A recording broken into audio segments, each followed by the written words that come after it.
Chapter 26, Getting Along. Outside the residence Terence chose, there was a large sturdy tree stump that he happened to come across in the forest and happily brought back with him. At the moment, Swablu was nestled in Terence's palm, quietly allowing Terence to observe it.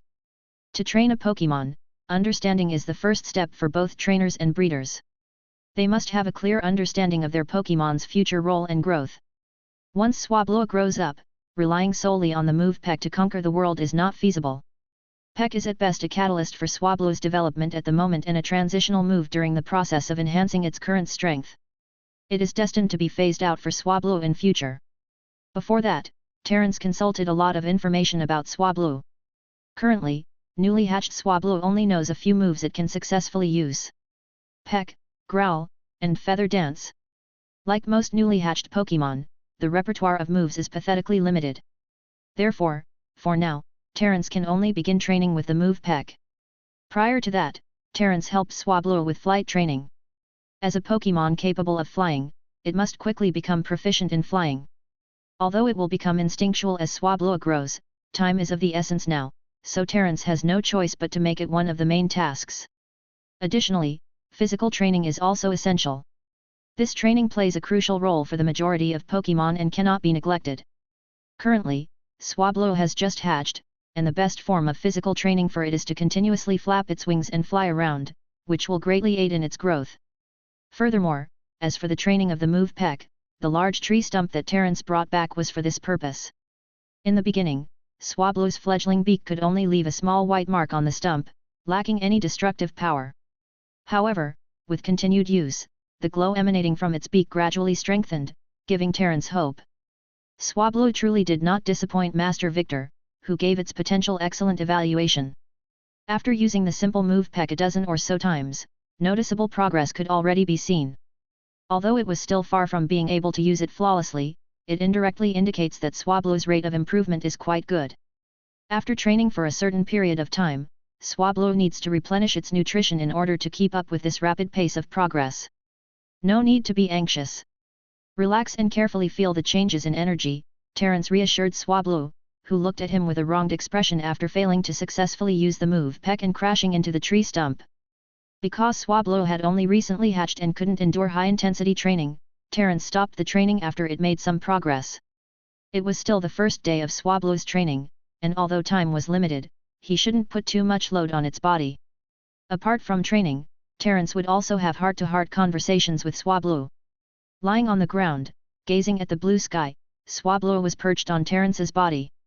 They stayed like that, peacefully indulging in a fleeting moment of relaxation. As they chatted, Terence began recounting his own experiences to Swablu. And so, Grandma Arlen brought me to the old greenhouse. And a year ago, I encountered Beautifully. It started as a wormhole, much like the little fellow you just battled. What do you think everyone is doing now? It has been quite a while since I left the old greenhouse. But right now, it's not yet time to return. If there's a chance, I will definitely introduce you to everyone at the old greenhouse.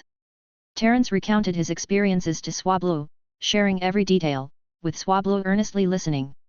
Sometimes, Terence would discuss their future, and no matter how difficult it sounded, Swablu would respond confidently, whether it understood or not. Ah, it's getting late. It's time to prepare something to eat. After chatting for a long time, both of them were still not satisfied and wanted to talk more. However, Terence's rumbling stomach reminded him that he needed to prepare food. Terence felt that the food he cooked was quite good. He wondered if it was the result of his cooking practice in previous life or the experience gained from taking care of the children at the old greenhouse, or it could also be due to the high-quality ingredients in this world. After he was done with everything, night was already approaching. It was the third night since Terence arrived on MT Chimney, and this marked the end of their first day together. After a day of getting to know Swablu, Terence had a general understanding of its situation. In preparation for tomorrow's special training, Terence planned to be even more thorough and meticulous, with more intense tasks than today. For the initial training, Terence intended to have Swablu focus on training, while delaying actual battles for later. Moreover, Terence also had no intention of relaxing. He had some books prepared by Master Victor, which would help him make good use of his spare time. From now on, Terence had begun preparing for the Intermediate Breeder exam. The Intermediate Breeder exam was also held once a year, but compared to the junior breeder exam, the intermediate exam did not introduce any new content. Instead, it imposes restrictions or provides further extensions to the existing material for the examinee. In other words, if a newly passed junior breeder participated in the intermediate exam, it wouldn't end in a miserable failure. However, the core of the intermediate exam was to select the best among the best. If they weren't outstanding, the quota would not be relaxed under any circumstances. With the intermediate breeder qualification, Terence could apply to the league to run a daycare. The most important requirement for running a daycare was to possess knowledge at the intermediate breeder level or higher. Of course, there were also some unofficial daycare centers in the community, mostly privately run. Although it didn't affect them from operating, they lacked the trust that came with having legal credentials from the league. In terms of reputation, standards, and choice of trust, daycare centers without legitimate league certification were not considered reliable. Furthermore, as trainers increased in number, there were often daycare centers established for the purpose of defrauding Pokémon, causing severe damage to the reputation of the industry. Therefore, the league was considering raising the threshold for running a daycare, making it an exclusive work for breeders. If junior breeder was just a starting point, then intermediate breeder has the capital to monetize their knowledge. Let's rest. Closing his notebook, Terence smiled at Swablu, who was still by his side. He could tell that Swablu was tired after a day of training, but it couldn't fall asleep peacefully due to him. So, Terence put down his notebook and lay down as well. Chapter 27. Second Inherited Move. MT Chimney. In the blink of an eye, 3 days passed since Swablu began targeted training. It was already Terence's 6th day and night at MT Chimney. During these few days, Terence truly experienced the feeling of being a barbarian. The atmosphere of being isolated from the world for a long time made him feel a bit uncomfortable, despite having Swablu by his side. After 2 days of focusing on training Swablu, it had become proficient in using Peck Move. The training for flying had also been effective, and now it no longer flew unstably like when it was newly born. The power is sufficient, but it lacks agility, Terence thought to himself as he watched Swablu pecking at the wooden stump. From the beginning, when Swablu could only leave a faint white mark on the stump, it had progressed to be able to create a small hole. This was undoubtedly a great improvement for Swablu, and Terence was very satisfied with its progress. Furthermore, Swablu's control over energy has also improved significantly. With a single peck move, it can now disperse the energy 2 to 3 times for use.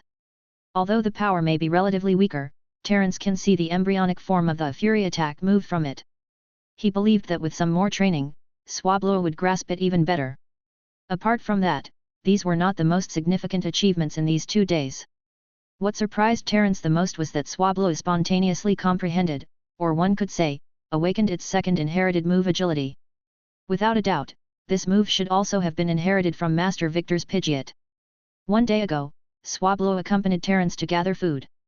However, they encountered an ambush from a sea dot lying in wait to scare them. Terence was fine, but Swablu, being a young creature with an immature mindset, was greatly startled by the sea dot. It panicked and started flying erratically. While the initial fright was not a big issue, what surprised Terence was that during this moment, Swablu actually learned agility. Its speed dramatically increased. However, due to the inability to control the newfound speed, Swablu lost balance. Fortunately, Terence caught it in time, and Swablu didn't suffer significant harm. Swablu had just mastered regular flying, so attempting to control agility was still very difficult. So Terence didn't force it and simply added agility to one of their daily training tasks for now. Another noteworthy development was that, thanks to the food prepared in advance by Terence, which consisted of sparkling radish berries, the proud singing ability of the Swablu race has started to develop to some extent. Normally, it would take about a week for a newly born Swablu's throat to mature, but with the knowledge of a breeder, Terence significantly shortened this time. A matured throat meant that Swablu could utilize its own voice to some extent and showcase its species' characteristics. Building upon Growl, with Terence's guidance, Swablu had already learned to intensify its voice and perform a weakened version of the Astonish move. However, Terence estimated that Swablu's Astonish move might only have the same power as C.'s Astonish. As for scaring a more matured Pokémon, even if the other was timid, the chances were not high. In addition to the Astonish move, Terence was also teaching Swablu's Sing move. Sing a gentle song that puts the opponent to sleep. Essentially, the Sing move was not fixed and couldn't be directly comprehended. It required some talent from the Pokémon itself or some external guidance. Currently, the most adept Pokémon known to Terrance in using the Sing move was Jigglypuff. Jigglypuff's uniqueness lies in its vocal cords, which have the ability to freely change the wavelength of sound. It can sing at the exact wavelength that induces drowsiness in its opponents. Obviously, this is a capability that Swablu does not possess. Once Swablu evolves into Altaria, its voice will gradually manifest its own distinct traits, such as being high-pitched, resilient, and captivating. Therefore, if Swablu wants to master the Sing move proficiently, it will undoubtedly require some hard work. However, if the practice time is controlled properly and reaches an appropriate level, it will have a certain effect on refining Swablu's vocal abilities. Unfortunately, Terrance currently lacks Jigglypuff's wavelength spectrum, so he cannot provide much guidance on Swablu's Sing move. He can only give Swablu advice based on some knowledge and misconceptions he has seen. Terrance plans to figure out this training after leaving MT Chimney. These are basically all the achievements Swablu has made in the past 2 days. Although it is still weak, it has already made significant progress compared to 2 days ago. After 2 days of basic training, Terrance hesitated on whether he should look for some Pokémon for Swablu to engage in a real battle. But upon careful consideration, Swablu's repertoire of attack moves is quite pitiful. It has the slightly stronger Peck attack, the Fury attack move, that can be used continuously but with reduced power, and the barely effective Astonish move, along with the highly damaging takedown move when used in agility state, which comes with the drawback of self-inflicted damage due to its high-speed impact. This makes Terrance doubt the possibility of engaging in actual battles. One could even say that current Swablu's real combat capability is equivalent to the beginner Pokémon given to new trainers in each region. After all, every beginner Pokémon has gone through the standardized breeding and training process of the Pokémon League. From birth, they undergo a 1-month adaptation period specifically designed to ensure that new trainers' beginner Pokémon can be quickly controlled and are ready for battle. This is something newly born Pokémon do not possess. Sha. Trekking through the grass, Terrance led Swablu into the forest. Currently, Swablu does not have a move that can have an absolute impact in real battles. This was Swablu's weak point at the moment. Its moves are too limited and basic. But this is normal since the little creature has only been born a few days ago. Everything requires an adaptation process. Moreover, Swablu has not entered the rapid growth and development phase yet. Some things cannot be forced. It will be easier for Swablu to comprehend certain things once it transitions out of the infancy stage. Terrance could only figure out a solution for this on his own. After pondering for a long time, Terrance actually came up with an idea. Unfortunately, he doesn't have the necessary preparations at hand, so he has to take Swablu back to the forest once again. Chapter 28, Natural Gift. In the forest, there were many wild plants and berries. Some were edible, while others were not. However, compared to Earth, the crops in this world were much safer. Terrance was walking in a forest near MT Chimney. Just a moment ago, he and Swablu had an unfortunate encounter with a Nuzleaf. Nuzleaf, compared to C. Was more mischievous. Fortunately, the Nuzleaf's temperament wasn't too bad. After Terrance offered it some food, he managed to send the troublemaker away. This is it. Terrance's eyes lit up as he caught the red berry that Swablu pecked. He picked up the red berry and brought it close before sniffing it, confirming its identity with delight. Let's continue. Terrance ordered Swablu, and they resumed what they were doing. Terrance didn't gather too many of the red berries, only about 3 or 4, then they proceeded to explore other areas.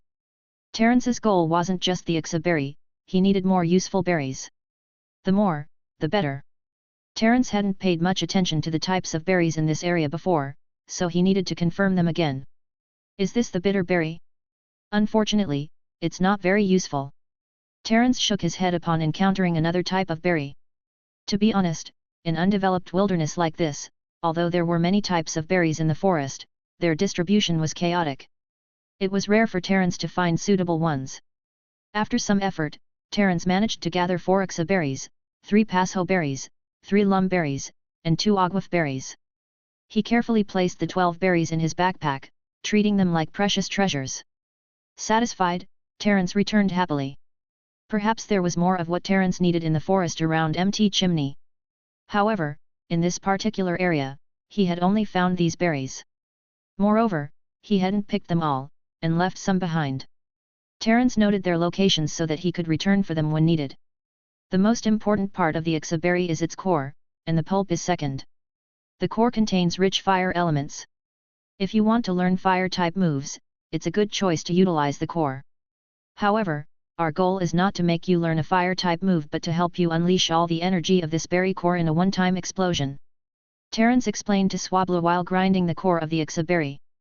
Terence's actions were swift. He had come across this knowledge in a book and conducted thorough research. The only thing he lacked was practical experience. With knowledge as his foundation, although it was initially challenging, Terence's movements gradually became proficient. Grinding the berry core without damaging its structure required specific assistance and techniques. Terence also approached it with great care to avoid any unexpected mishaps. Natural gift is a very tricky move, Terence said. Swablu stared at him, confused. Terence patiently explained the principle of natural gift, and Swablu attentively listened. Compared to learning a new move, natural gift was undoubtedly a better choice for Swablu at the moment. The advantage of this move was that once the basic principle was understood, it could be easily used without any issues of proficiency. The core of the move depended entirely on the berry itself. As for its power, although it was closely related to the strength of the Pokémon, compared to other moves, natural gift had relatively limited growth potential. However, in relative terms, it had a higher foundation among most moves. Pokémon attacks using the power derived from berries. The type and power of the move depends on the berries they are carrying. The type was self-explanatory, representing the nature of the berry. The power partly depends on the berry's age and partly on the trainer's processing proficiency, referred to as energy utilization rate, along with the specific move that the Pokémon uses as a carrier. Exaberry contains a core of fire-type energy. After Terence processes it, Swablu could store the energy and release it all at once when necessary, forming a new move called Natural Gift. Exaberry grants a fire-type move to the user, while the other berries Terence collected, Pasho Berry, Lum Berry, and Ogwif Berry, provide effects of Water-type, Flying-type, and Dragon-type, respectively. Terence was already satisfied that he could find these berries. After about half an hour of work, Terence finished processing the core of the Exaberry. Now, the core could directly allow Swablu to utilize its energy. Instead of immediately bringing Swablu to practice after processing one berry, Terence continued to process the other berries. The important part of the Exaberry was its core, while the other berries had their similarities and differences. Based on their principles, Terence made preparations one by one. With the experience from the first time, his subsequent processing went much smoother. During this time, Terence had already sent away Swablu, allowing it to engage in basic training once again. Time passed quickly, and when Terence snapped out of his work, Swablu was flying and using Peck to attack the feather dance it had itself created. Cloud-like feathers were scattered in the air, and Swablu appeared to be traversing through a sea of clouds. Finally, the feathers gently descended, shattered by the pecks, and scattered like cotton rain, creating a beautiful sight. "Let's take a break for now," Terence smiled. The training Swablu was undergoing at the moment focused on coordinating its moves, which was also the foundation of Pokémon Contests. From the beginning, Terence intended to make Swablu pay attention to these aspects as well. Terence believed that even in Pokémon Contests, there must be a reason for their existence. The coordination and connection between Pokémon's moves play a crucial role in battles. That's why most Pokémon Contests rules have the final competition in a battle format, to assess whether Pokémon could effectively utilize the dazzling moves in real battles, making them more than just showy displays. However, not everyone agreed with this perspective. Most coordinators placed great emphasis on showcasing Pokémon's moves and overlooked battles. But they have no choice but to comply with the tournament rules. In fact, not everyone was enthusiastic about Pokémon battles. The rule in Pokémon Contests that required a battle in the final stage restricted many excellent contestants who loved showcasing Pokémon's flashy moves but disliked battles. But these have nothing to do with Terence. While he respects trainers who are passionate about performances, such as Little Rena who dislikes battles between Pokémon, it doesn't mean that Terence shares the same sentiment. For Terence, it doesn't matter which path one chooses. Subjective emotions have minimal influence on him. He does not possess any aversion to battles or such psychological reservations. After all, Pokémon battles and traditional trainers were the mainstream in this world. Perhaps, after a long period of development, there may emerge a significant tournament dedicated solely to performances between Pokémon and trainers. However, these are not the concerns of Terence. Chapter 29, vs Loaded. After another 2 days, under empty chimney. This is Terence's 8th day and night here. Yesterday, Swablu completed its basic training and learned the principle of the move natural gift. Currently, Swablu's peck attack is strong enough to crack wooden stakes. If switched to a fury attack mode, it can perform 3 to 5 consecutive peck attacks, each with approximately 40% to 60% of the power of a single peck attack. As for agility, Swablu still struggles to control it, let alone using takedown in high-speed mode. However, Terence doesn't expect Swablu to rely on this move due to its small size. As for Feather Dance, this inherited move is quite decent. While, even though Swablu had already learned Natural Gift, it still inevitably wasted the energies of 2 berries made by Terence during the initial 2 attempts. Little one, are you sure you want it to be your opponent? In front of Terence and Swablu was a Loaded, searching for a clean water source. Terence hasn't seen this Pokémon nearby before. It probably accidentally wandered into this area. Loaded rarely walks on the ground and usually floats on the surface of ponds and lakes. However, if it loses the water source, its leaves wither and it becomes weak, and then it immediately starts searching everywhere for a new clean water source, occasionally moving on land. If Terence's guess is correct, this Loaded must be lost. Chirp. Swablu hesitated but confirmed with a cry. Okay, I'll go communicate with it. Terence took out some clean lake water from his backpack, pushed aside the grass, and walked towards the Loaded. Terence's method was simple. He promised clean water and offered to help Loaded find a lake in exchange for a battle between it and Swablu. The process was straightforward and smooth. Although initially cautious, Loaded happily agreed after Terence took out water. Are you ready? Terence looked up at Swablu, already soaring in the sky, and asked. At the same time, Loaded regained its vitality and was full of energy due to Terence's bottle of clear water. With a glance, Terence could tell that both Pokémon were eager to battle. It seems you are ready, so let the battle begin. Terence showed an expression of surprise. He hadn't expected Loaded to be so eager for a fight. It seems Swablu will have an enjoyable battle this time. After arriving at an open space and making some quick preparations, Terence positioned the 2 Pokémon on opposite sides of the battlefield. After this stone hits the ground, the battle will begin. Pay attention. Terence explained to Loaded and pointed to the stone in his hand, making a throwing motion.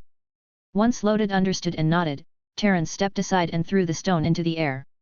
The stone ascended slowly until it reached a critical point, then quickly fell. With a thud sound, the stone hit the ground. After hearing the noise, Loaded immediately launched its attack, surrounded by a blue light, and released a group of bubbles. The numerous bubbles floated towards Swablu, but it remained calm. It was no longer the same little one from a few days ago who battled Wurmple.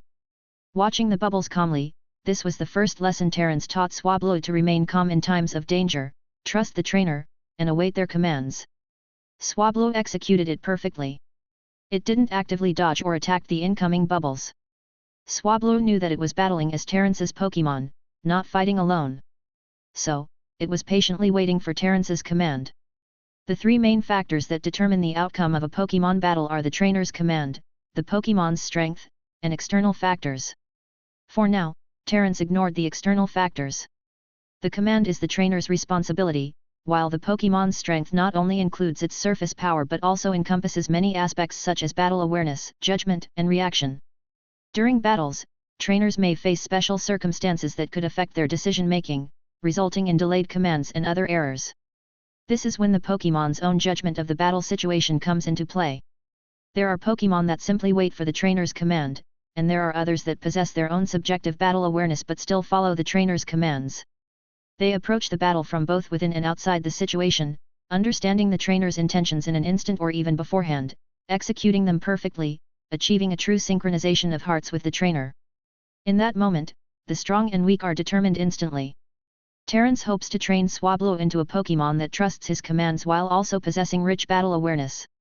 This training requires a deep bond and understanding of trust between trainer and Pokémon. The road ahead is still long, and Terence is not in a rush to achieve results. Everything must start from scratch. Fury attack. The clear and concise command was given, and Swablu immediately understood Terence's intentions. Its beak emitted a white light, and without flinching in the face of the incoming bubbles, it began a fierce assault in the direction with the fewest and most loosely packed bubbles. Pop! Pop! Pop! 3 consecutive bubbles were pecked apart as Swablu advanced with unwavering momentum towards Loaded. The light on its beak doesn't dissipate. At this moment, Swablu launched an attack from the sky, aiming to use a powerful peck to deal with Loaded directly. However, Loaded didn't sit idly by and instead unleashed a green light resembling vines, attempting to entangle the incoming Swablu. Absorb! The energy vines surrounded by the green light were filled with countless small holes. If Swablu gets bound by them, its energy will continuously be drained by absorb. Therefore, Terence issued the command to retreat. Fly back into the air. Upon hearing this, Swablu hastily cancelled its attack and quickly flew back into the air, narrowly evading the absorb. However, Loaded's actions didn't stop.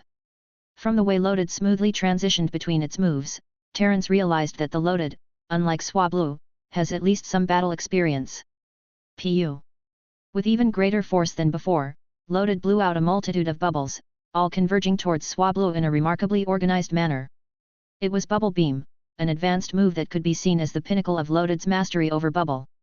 Finding an opportunity, Loaded executed this move with great finesse. Can't help it, use agility to dodge, Terence sighed and shook his head. Given Swablu's current capabilities, its options for evading this powerful move were limited. The undeveloped agility unexpectedly became the most practical choice. Compared to a conventional dodge, Swablu's movements in agility state were quite nimble. With a whoosh, it leapt past the barrage of bubbles. Swablu was somewhat fortunate this time. Although it hasn't fully mastered controlling the high-speed state, it at least didn't collide with any obstacles. However, it came to a stop with a lingering sense of fear. Chapter 30, Sea Viper. Counterattack. Astonish. Swablu soared with a sharp growl, causing Loaded to raise its body and slightly take a step back, revealing an uncomfortable expression. However, it was apparent that Astonish move's effectiveness was not significant. Loaded was clearly overcoming the fear with strong determination. The fear only lasted for an instant as Swablu also had to cancel the move due to the strain on its throat. Now, seize this opportunity, natural gift. With a buzzing sound, a silver ripple emerged from the sharp growl, creating silver ripples that transformed into a silver blade flying towards Loaded. This was Swablu's flying-type natural gift, a special result brought by Terence's processed lumberry. Swablu used growl as the medium, releasing this move in the form of sound waves. The swift surge of silver light, unleashed abruptly from Swablu's mouth, startled Loaded. Faced with the imminent threat, Loaded didn't show weakness and tapped into the surrounding power of nature. Glimmering green light instantly condensed, forming a small green orb which hurtled towards Swablu.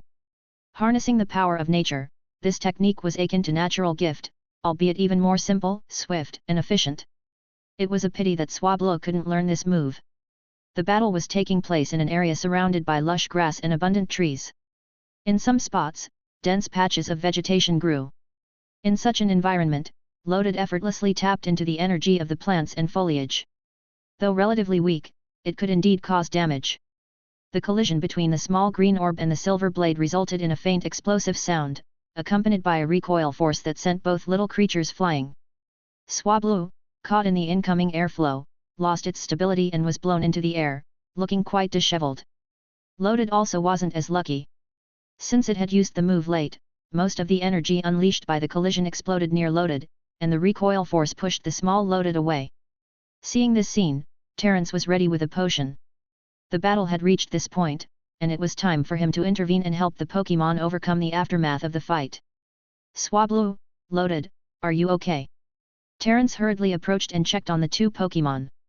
Fortunately, they didn't sustain significant injuries, especially Swablu, who wasn't born too long ago and had a delicate body that couldn't afford to be injured easily. Fortunately, the battle ended in a timely manner. The strength of the 2 Pokémon was not formidable, and the aftermath of the battle didn't cause much harm. Aside from excessive exhaustion and minor scratches, there were no serious injuries. After Terence attended to them, the 2 little Pokémon quickly became full of energy. How do you feel about this battle? Swablu landed on Terence's head. Hearing his question, it seemed unsure on how to answer, as if it was dissatisfied with its performance. Haha. Just keep trying your best. Let's thank Loaded first. Terence smiled and gently stroked Swablu. He then expressed his gratitude to Loaded and began fulfilling his promise to find a water source with it. Terence knew of 3 nearby lakes that were suitable for Loaded to temporarily stay. They chose the closest one, which wasn't far away. After walking for a short while, they arrived near the lake. Once they crossed the grassy thicket in front of them, they would be able to see the lake. However, at that moment, Terence's peripheral vision caught a glimpse of a flash of red light, causing his heart to skip a beat as he inwardly exclaimed, "Oh no!" He quickly called out to Loaded and came to a halt. However, just as Terence stopped, he saw a figure emerging from the opposite bushes, staring at them with an unfriendly gaze. Cerulean. A startled exclamation escaped Terence's lips as he silently cursed his unfortunate luck. He knew that encountering a Cerulean was not a good situation, as they were often highly aggressive and posed a strong threat. "Run!" Terence shouted directly at Swablu and Loaded, who were still stunned. And at that moment, the 2 Pokémon also snapped out of it. They glanced at Cerulean, who was brandishing its sharp tail and approaching them with malicious intent. Without hesitation, they immediately turned around and ran. Meanwhile, Loaded also tried to stop Cerulean by launching a bubble beam. Swablu, upon seeing Loaded's action, also wanted to help by using its sharp growl to intimidate Cerulean. However, their efforts to resist didn't stir even the slightest reaction in Cerulean's heart. With a mere swing of its poisonous tail, the bubble beam move was easily dispersed, having no effect whatsoever. As for Astonish, it didn't manage to elicit even the slightest reaction from Cerulean, who remained completely unfazed. Thud! Just as Cerulean was mocking the 2 Pokémon, a stone forcefully hit its head, momentarily stunning it. "Quick, run! Don't provoke it!" Dusting off his hands, Terence shouted, lacking any awareness of what he had just done. There was likely a significant disparity in their levels. The 2 Pokémon and Terence hastily fled. While scattering snake-repelling powder along the way, Terence couldn't help but wear a wry smile. Cerulean's sharp tail, dripping with poisonous venom, made Terence abandon the idea of engaging in a battle against it by just relying on both Pokémon and his human intellect. Terence didn't want to risk any contact with Cerulean's venom in the wilderness, not even a tiny bit. Therefore, running away was the best choice for now. Perhaps I should prepare some traps for situations like this. Terence contemplated while running. Although Cerulean's strength was undoubtedly much greater than Swablu's, if a large pit was dug to make it fall into it, followed by bombarding it with rocks and Swablu's natural gift, maybe they could deal with it. As he thought about how to deal with Cerulean, Terence suddenly recalled scenes from the anime he had watched in his past life. To be honest, for Terence, a transmigrator, the anime Pokémon was just something he watched casually once during his childhood. It was a nostalgic memory from his childhood, and he never delved deeply into it. He only remembered a few important characters, forgetting or ignoring the rest. As for the plot, his recollection was limited to a few iconic scenes and some particularly memorable moments. Flaws exist in anime. After experiencing the real world and blending into it, Terence eventually chose not to believe those illogical elements that were exaggerated for the sake of entertainment in the anime. Instead, he treated this world as an unfamiliar place and learned bit by bit. In fact, through his own exploration, Terence discovered many things that previously couldn't be explained in the anime. Only through deeper understanding did Terence realize that this world was not just a small story revolving around the original work. Everyone had their own way of life, their own dreams. The stories told in the anime were too monotonous for a real world. I hope it didn't catch up with us. Gasping for breath, Terence and the 2 Pokémon stopped running. Indeed, the snake-repelling powder prepared in advance worked. It seemed that the unpleasant odor was too much for Cerulean to bear, compelling it to retreat. Chirp! Swablu let out a dissatisfied chirp, feeling a bit down. "Don't worry, you will get stronger too. It won't even take a month before you can defeat it." Terence comforted the melancholic little fellow and smiled helplessly. Loaded also chimed in, joining him in comforting Swablu. To Loaded, escaping wasn't a sign of fear but rather avoiding a meaningless battle. Swablu had just hatched and didn't possess the same experience of surviving in the wild as Loaded did. To prevent another encounter with Cerulean, Terence applied a bit of snake-repelling powder to his clothes. Then, leading Loaded, he changed direction to search for another lake. And so, the sound of rustling through the forest's thickets echoed once again. Chapter 31, Future. Old Greenhouse, the orphanage in the Fallarbor Town, seemed somewhat lonely since Terence left. The children suddenly seemed to grow up a bit. Terence's actions made them understand the current situation of the old greenhouse to some extent, and Grandma Arlen could only sigh silently about this. It's been such a long time. Where is Brother Terence now? Sitting on the eaves, little Rena looked up at the sky. Her longing for Terence had not faded yet. Hey, Rena, come down quickly, it's dangerous staying up there on the house. Under the house, the brown-haired Ian shouted anxiously, causing little Rena to make a face before she reluctantly came down. Why are you yelling? Rena pouted unhappily. You, Ian shook his head helplessly, not knowing how to make Rena listen. Perhaps only Brother Terence could do that. Brother Ian, you're going to turn 10 soon. Are you also planning to leave like Brother Terence? Looking at Ian's angry expression, Rena suddenly felt sad as she recalled the early days with Terence.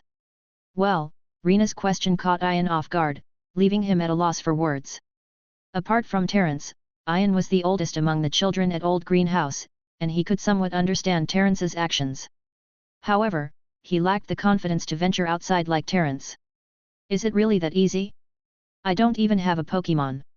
Compared to Brother Terence, I don't have his knowledge nor do I have a beautifully, also I am not even sure I can become a trainer. There was a moment of silence, but deep down, Ian's basic self-esteem still made an ugly smile appear on his face. Perhaps. It could be a year, or 2 years, or perhaps the legally defined age of independence at 10, or a few more years of waiting. Each child would face their own choices that no one could escape.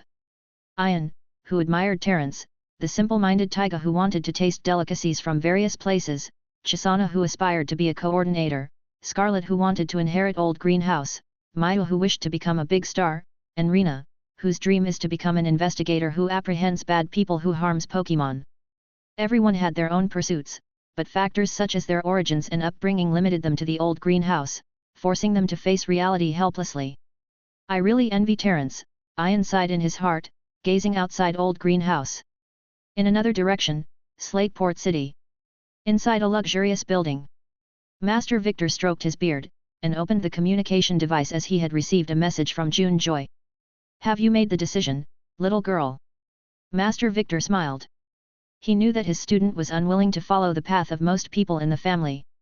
With such talent, being an intermediate breeder wouldn't be her limit. Click. Click. Click. Electricity passed through the communication device, the screen turned black, then slowly white, and June Joy's photo appeared. Little June, who had already gained the family's approval, once again discussed her future direction with her teacher. They talked for a long time, and their conversation gradually turned to Terence. Mentioning the young man, Master Victor's face revealed a pleased smile. Well, he's currently doing quite well. Perhaps in the future, you will be able to meet him. Half of the test time had passed, and so far, everything seemed to be going smoothly. After all, Master Victor had not received any news, which meant that Terence's performance was satisfactory. Master Victor began to look forward to it. In the span of a month, how far can Terence, a rookie with humble origins, go with Swablu? And has Swablu already awakened its innate dragon-type talent? Sootopolis City, Sootopolis Gym. Wallace looked helplessly at his incapacitated melodic, wearing a wry smile on his face. I lost to you again, Stephen. On the opposite side, a young man with silver blue hair smiled and said to Wallace, you have to work harder, Wallace. Your strength has improved once again, Stephen. Wallace's mentor, Juan, who served as the referee for this friendly match, was also amazed by Stephen's abilities. He had always believed that his own disciple possessed terrifying talent, but as they say there is always someone more exceptional in the vast world. Wallace's friend and Devon Corporation's president's son, Stephen comes from a privileged background and is a cut above Wallace's strength. You're already preparing to challenge that position, aren't you, Stephen? Juan looked at the young men with a hint of sigh and said, it seems that the top seats of the Hone region will belong to you all in the future. Stephen and Wallace were incredibly powerful, both in terms of strength and talent, such that even a seasoned trainer like Juan has no choice but to admit it. Having two such outstanding new generation trainers in the Hone region made Juan feel deeply moved. Yes, the old man at home is urging me too much, but I'm not really interested in those positions. If possible, I would rather travel around and collect some stones that I like, Stephen awkwardly chuckled. But, the position of the master is not so easy to secure. There are many talented trainers emerging now. At this moment, Wallace suddenly thought of something and smiled. Oh? Are you talking about those two kids you mentioned last time? Juan became curious. Stephen, on the other hand, was hearing this for the first time and leaned in to listen.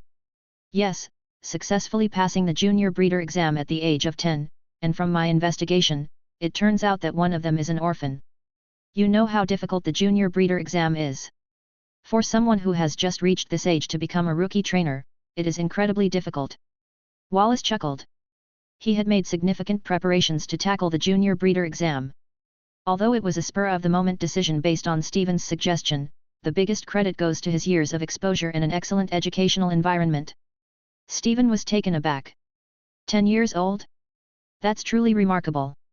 Even with the master my family brought in to teach me, I only passed the exam at the age of 12. 10 years old, the lowest passing age in the history of breeders, it naturally holds extraordinary significance. Interesting rookies. I look forward to their growth. With the Pokémon League expanding to different regions, establishing branches in unknown territories, and increasing trainer benefits, the League Conference was becoming more widely popularized, reducing the burden of becoming a trainer. Whether it was Juan, Stephen, or Wallace, it seemed like they could envision a scene in the coming years where talented trainers continued to emerge. As technology continues to advance and living standards improve, Pokémon, known as friends, partners, and helpers to humans, would inevitably become part of every family. Regardless of their background, becoming a trainer might no longer be an unattainable dream. In 5 years, 10 years, 20 years, Kanto, Hone, Sinnoh, and even Unova region will bear the footprints of numerous trainers, creating a vibrant and diverse community. P.S. The timeline is set 5 years before Ash sets out. Chapter 32, The Training Reaching End. On the other hand, gradually adapting to the wildlife, Terence embarked on a new round of training with Swablu. Basics, moves, real combat, theory, tactics, emotions. In order to prepare for the upcoming final test, Terence has been giving his all, striving alongside Swablu in various ways. And so, the end of 1 month was nearing since Terence entered MT Chimney. The 20-plus days of being together have intensified the bond between Swablu and Terence. In this forest, they have left behind countless drops of sweat and laughter. Splash! A Marill jumped out of the lake, causing ripples on the surface. In the sky, Swablu exhaled a blue breath, sending the Marill plunging back into the water, effortlessly concluding the battle. Well done! Catching Swablu as it flew towards him, Terence revealed a satisfied smile. The month-long training period was about to end, and Terence had witnessed Swablu's progress with his own eyes. He felt a sense of accomplishment and was increasingly happy for Swablu. After another 20 days of training, Swablu's strength had undergone a remarkable transformation. The current Swablu is no longer the timid little creature it was when it was born. It was even much superior than the many starter Pokémon given to rookies. It was at the fastest growing stage of its life since it was born, having already learned 2 inherited moves and even mastering the move Roost as a result. With the inspiration from Feather Dance, Swablu successfully learned Cotton Guard. Moreover, Swablu is now able to use agility to some extent, and no longer experiences a situation where it loses control over its movements. The only regret Terence felt was that Swablu has yet to learn the powerful move Dragon Rush. Even Master Victor admitted that he wasn't certain about the odds of inheriting it, but the slim chance is worth striving for. On the other hand, due to its physical growth stage, Swablu has become more adept at sound-type moves. As for the move Peck, Swablu can now easily penetrate and shatter a large wooden stake, demonstrating a high level of proficiency. Terence had already abandoned the single-use move, Natural Gift, some time ago. It was partly due to the hassle it caused and also because as Swablu grew, its reliance on Natural Gift would slowly diminish. However, these are not the most important things. In these past few days, Terence and Swablu helped an injured Nuzleaf, and to Terence's surprise, the leader of the Nuzleaf tribe looked for him to express its gratitude and provided him with much assistance. One of the things they did was to teach Swablu a new move. Hidden Power. At first, it was challenging for Swablu to learn this new move. In theory, most Pokémon can learn it, but the effects vary based on the individual. But Shiftry guided it patiently. As Swablu was quite clever, after a whole day of training, Swablu was finally able to freely use this move. Similar to what Terence had speculated, the awakened attribute effect of Swablu was Dragon, likely due to the strong Dragon-type bloodline within its body. However, Swablu, who has just learned this move, still cannot fully control it, just like with agility and peck attack at the beginning. But having some clue, Terence thought of a solution. In the end, Terence decided to try combining natural gift and hidden power, utilizing the dragon-type power within the Aguaf berry to assist Swablu in adapting to the dragon-type hidden power. Although it is unclear whether it has had any effect, now Swablu is very proficient in using hidden power. At this moment, hidden power had become Swablu's greatest trump card. Shall we continue fighting? Terence asked hesitantly. Lately, Swablu seemed to enjoy fighting a lot. In this area, apart from a few powerful Pokémon, it has had encounters with almost all others, and with Terence, the breeder, handling the aftermath, there weren't many major conflicts. Instead, they even made quite a few friends. Chirp, it confirmed with a chirp, showing strong fighting spirit. Chirp chirp. Terence was astonished. You want to challenge Seevipper? Terence was taken aback. He recalled the promise he made to Swablu in the beginning, that it wouldn't be weaker than Seevipper when it grows up. He didn't expect Swablu to remember it until now. You are really willing to give it a try? Terence smiled. Although Seevipper's level may be higher than Swablu's, with the trainer's guidance, they should be able to give it a try as Swablu has improved a lot. Chirp chirp. The sunlight overhead was intense, but Terence and Swablu were tirelessly traversing this forest. After the encounter with Loaded, it wasn't the last time Terence and the others faced Seevipper.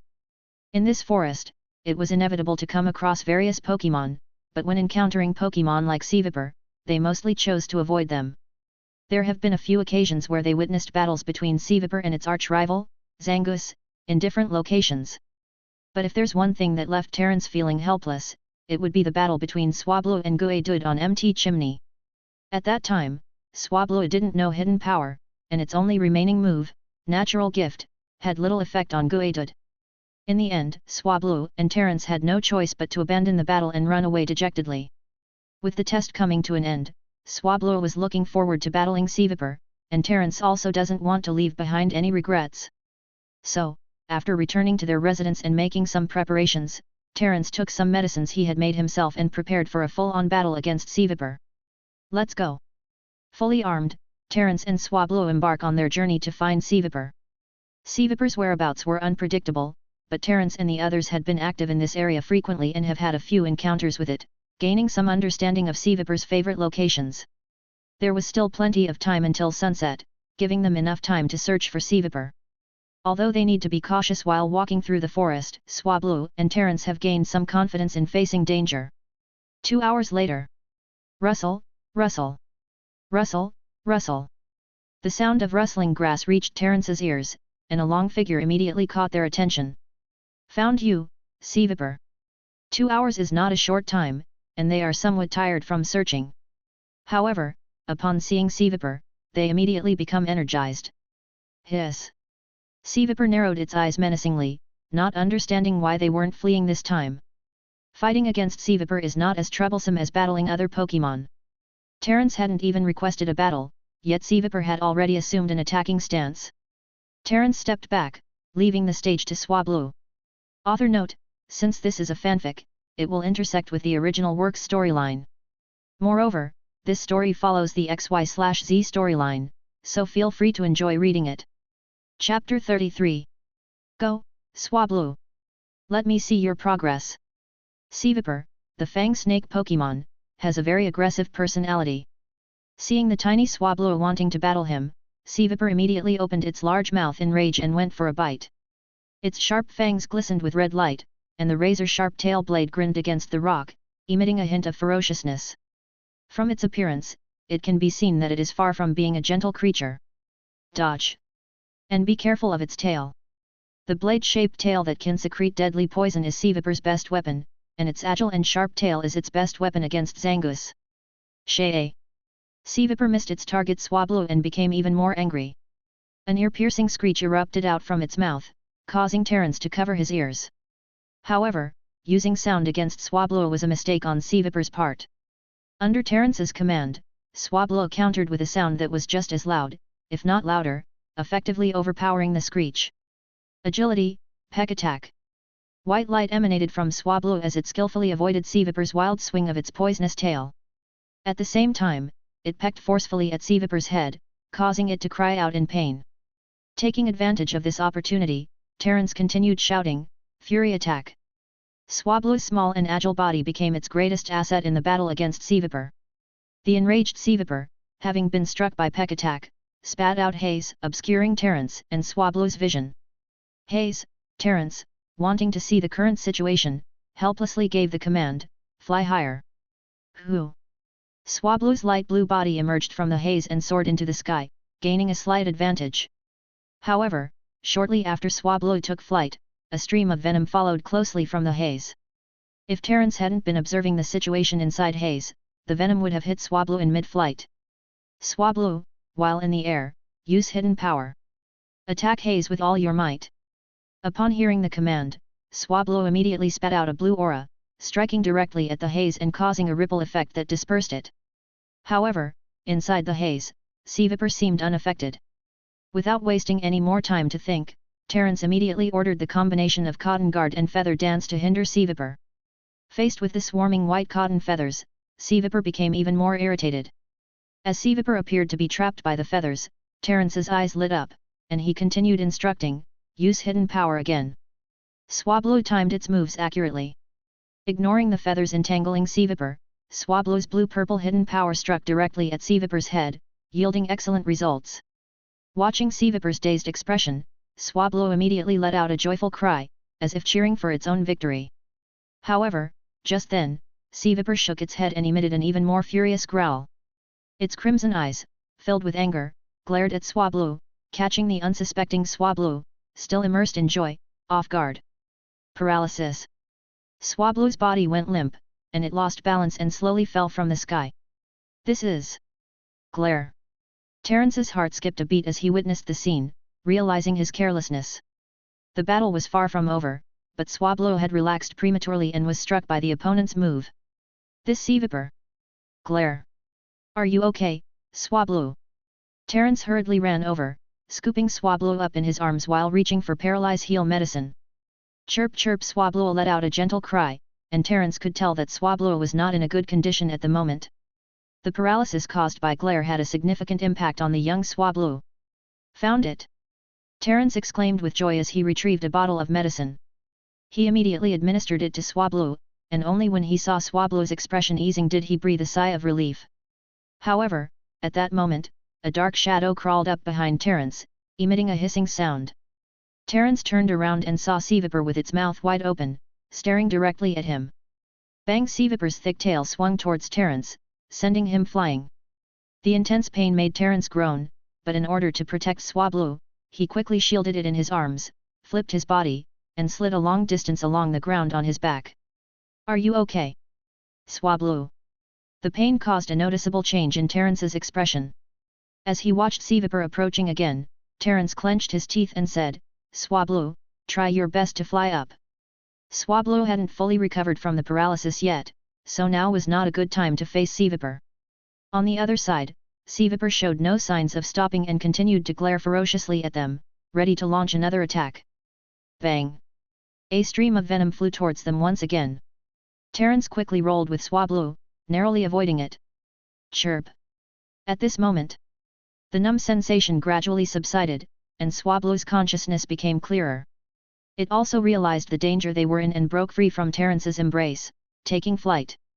Chirp! In that instant, Terence and Seavipar gazes were fixated on Swablu. As Terence watched Swablu take to the sky, he didn't believe that Swablu intended to flee. If I remember correctly, both Swablu and Altaria are proud Pokémon. Once they found a trainer who can share a deep connection with it. Setting aside their own pride, they would even risk their life for them, and it was the very essence of Swablu's dignity. Chirp! Chirp! Circling in the air, Swablu looked at the torn clothes on Terence's back and let out a mournful cry. A piercing and anguished sound erupted out, filled with extreme anger and self-blame.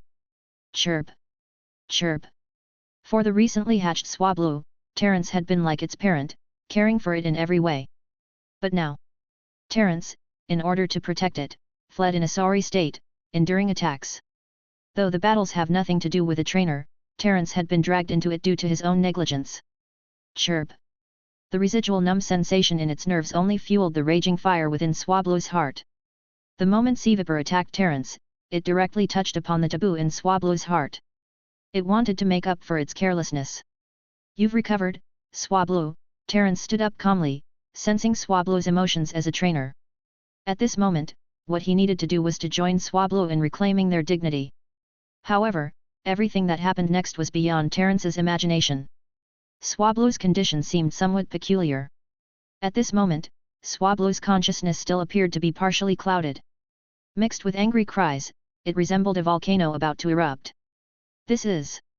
Suddenly, Swablu's flying speed increased dramatically, and its entire body emitted a blue-purple flame-like glow. It released a terrifying aura that even Terence could sense. With a sharp sound, it pierced through the air, soaring at a speed comparable to agility.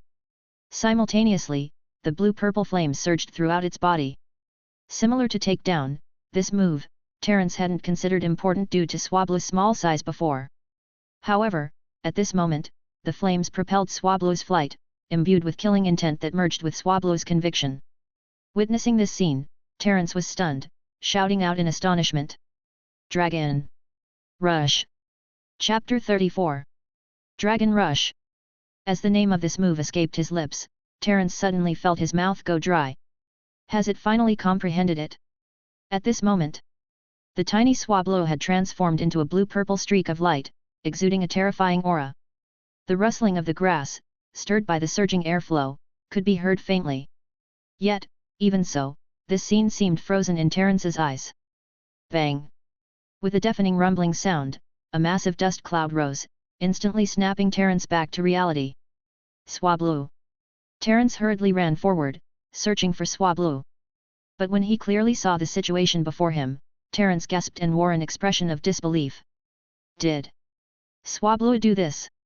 Seevipper, struck by the dragon rush, was sent crashing into a small pit, covered in wounds, its gaze unfocused. This time, it had truly lost the ability to stand once again. This power!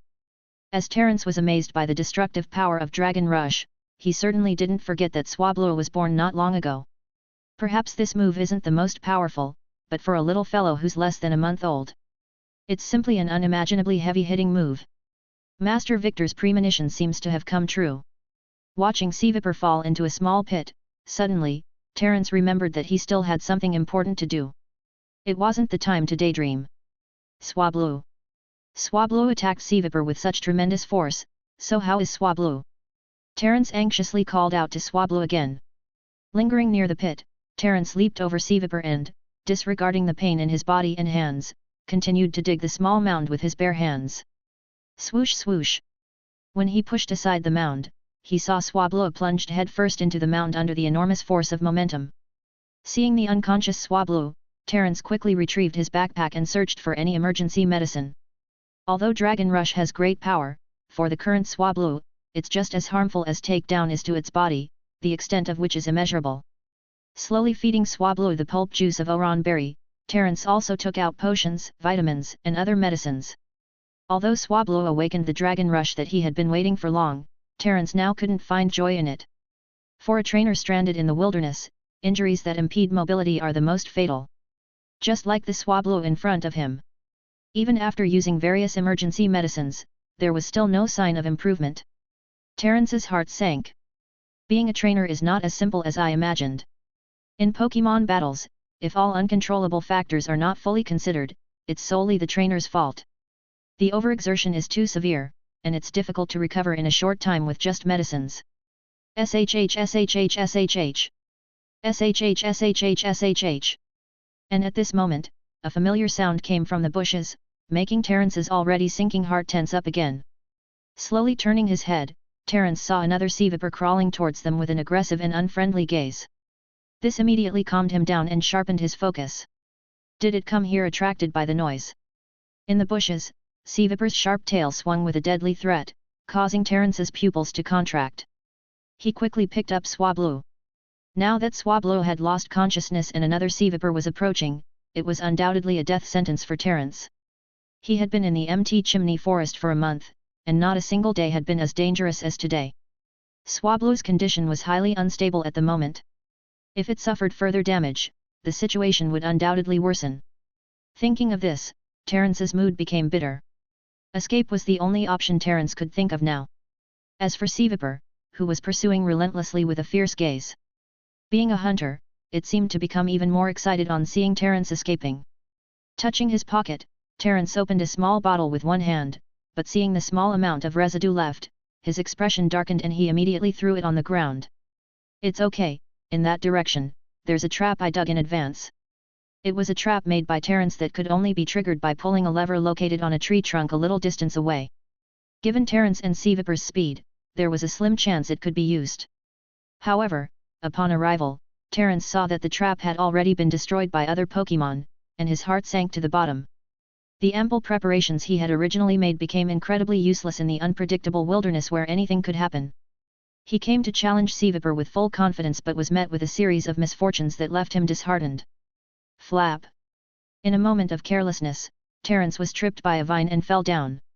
In order to protect Swablu, he bore the brunt of all the damage, twisting his foot in the process. As the time for their journey was drawing to a close, and Swablu had also comprehended its ultimate move Dragon Rush, marking a perfect start to their growth. However, this situation has left him speechless. I thought becoming a breeder and a trainer would be a breeze for me. It seems I still need more training. A competent trainer wouldn't be at a loss in a situation like this. Regretfully, Terence tapped Swablu's forehead, attempting to awaken it for a brief moment, giving it a chance to fly away, even if it could only do so on its own. At least as a human, Terence wouldn't end up in too tragic a state under Cerulean's attack. Unfortunately, Swablu still showed no sign of waking up. With its red eyes glaring at Terence, Cerulean had already opened its mouth, revealing sharp fangs and assuming an attacking posture. Taking a deep breath, Terence's hand searched the ground and he grabbed a nearby rock. Preparing for a final resistance. Gripping the stone tightly, Terence narrowed his eyes and smiled at Cerulean. Come on, let me try my hand at battling a Pokémon. Perhaps there are truly talented humans who can suppress some Pokémon based on their physique and special abilities, but that certainly wasn't the case for Terence, who was burdened with a young boy's body. Nevertheless, at this point, he had no other choice. A trainer personally engaging in a duel with a Pokémon may sound ridiculous, but how many trainers haven't experienced it? It is an indispensable step in gradually transforming from a rookie. Only through first-hand experience can a trainer comprehend the uncertainty of nature. Humans and Pokémon in the wild face the possibility of anything happening. Even if several Cerulean were to appear again right now, Terence couldn't complain. He wasn't a god, and not everything would develop as smoothly as he had hoped. It was an inherent rule of the nature. For nature, a trainer is still very insignificant. If one doesn't understand this and does not always hold a sense of awe toward nature, they can never become a top-tier trainer. Waving the sharp stone in his hand, Terence propped himself up, gazing at the approaching Cerulean. Regardless of which trainer is it, they must have had moments of being dejected and depressed in the wilderness. Terence was already prepared to give it his all, even at great cost, to drive away Cerulean. However, at that moment a resounding, melodious, and soul-cleansing calm voice reached his ears, almost making Terence believe he had stepped into heaven. The familiar voice triggered countless memories in Terence's mind, and finally, a glimmer of hope appeared in his eyes and a name surged into Terence's heart. Altaria has arrived. Chapter 35, The Test Ends. Altaria. Swablu's mother has always been watching over them. Looking at the still unconscious Swablu, Terence's thoughts surged, confirming many things I should have known. Your mother could never have stopped protecting you, and even Master Victor must have left something behind to keep me safe. The feeling of being watched that he had once experienced didn't seem unfounded after all. Every move and action of his and Swablu's seemed to be under observation. Yes, he could understand.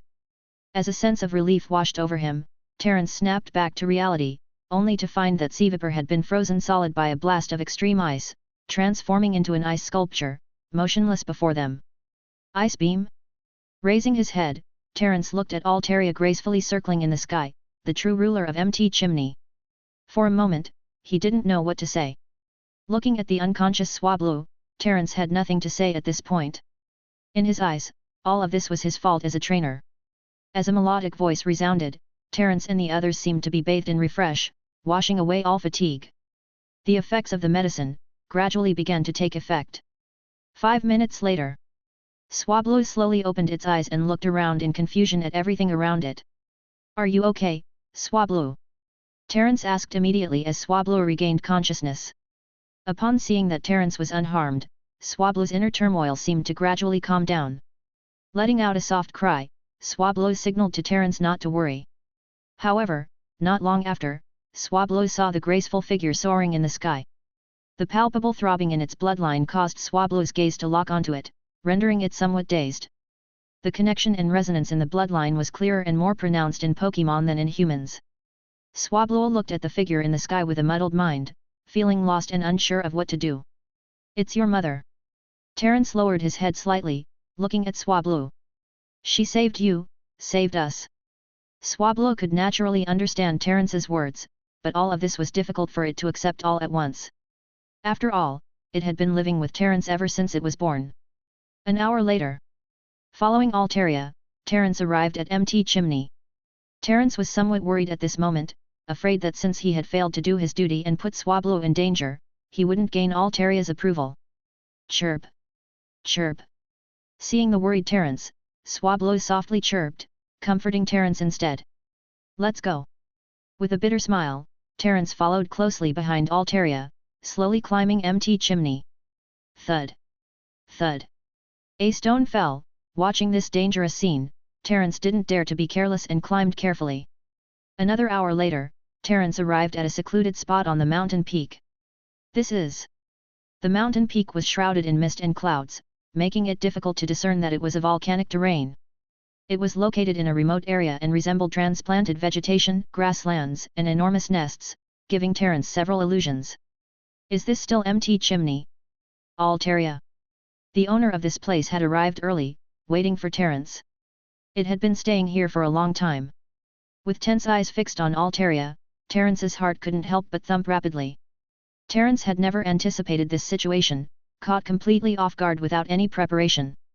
He didn't even know how to begin or what to say. All he could do was maintain a resolute gaze as he met Altaria's eyes. After a long silence, Terence was about to speak when suddenly, thunderous rumbling sounds came from the sky. Not only Terence, but Altaria also turned its head and looked over. As a loud, piercing cry resounded through the sky, a massive flying vehicle emerged, accompanied by a flying figure. Its feathers were a combination of yellow and white, adorned with magnificent wings. The contrasting black and white colors along its beak created a striking contrast that left Terence momentarily stunned. Master Victor's Pidgeot. That. The helicopter descended slowly, landing on the mountaintop.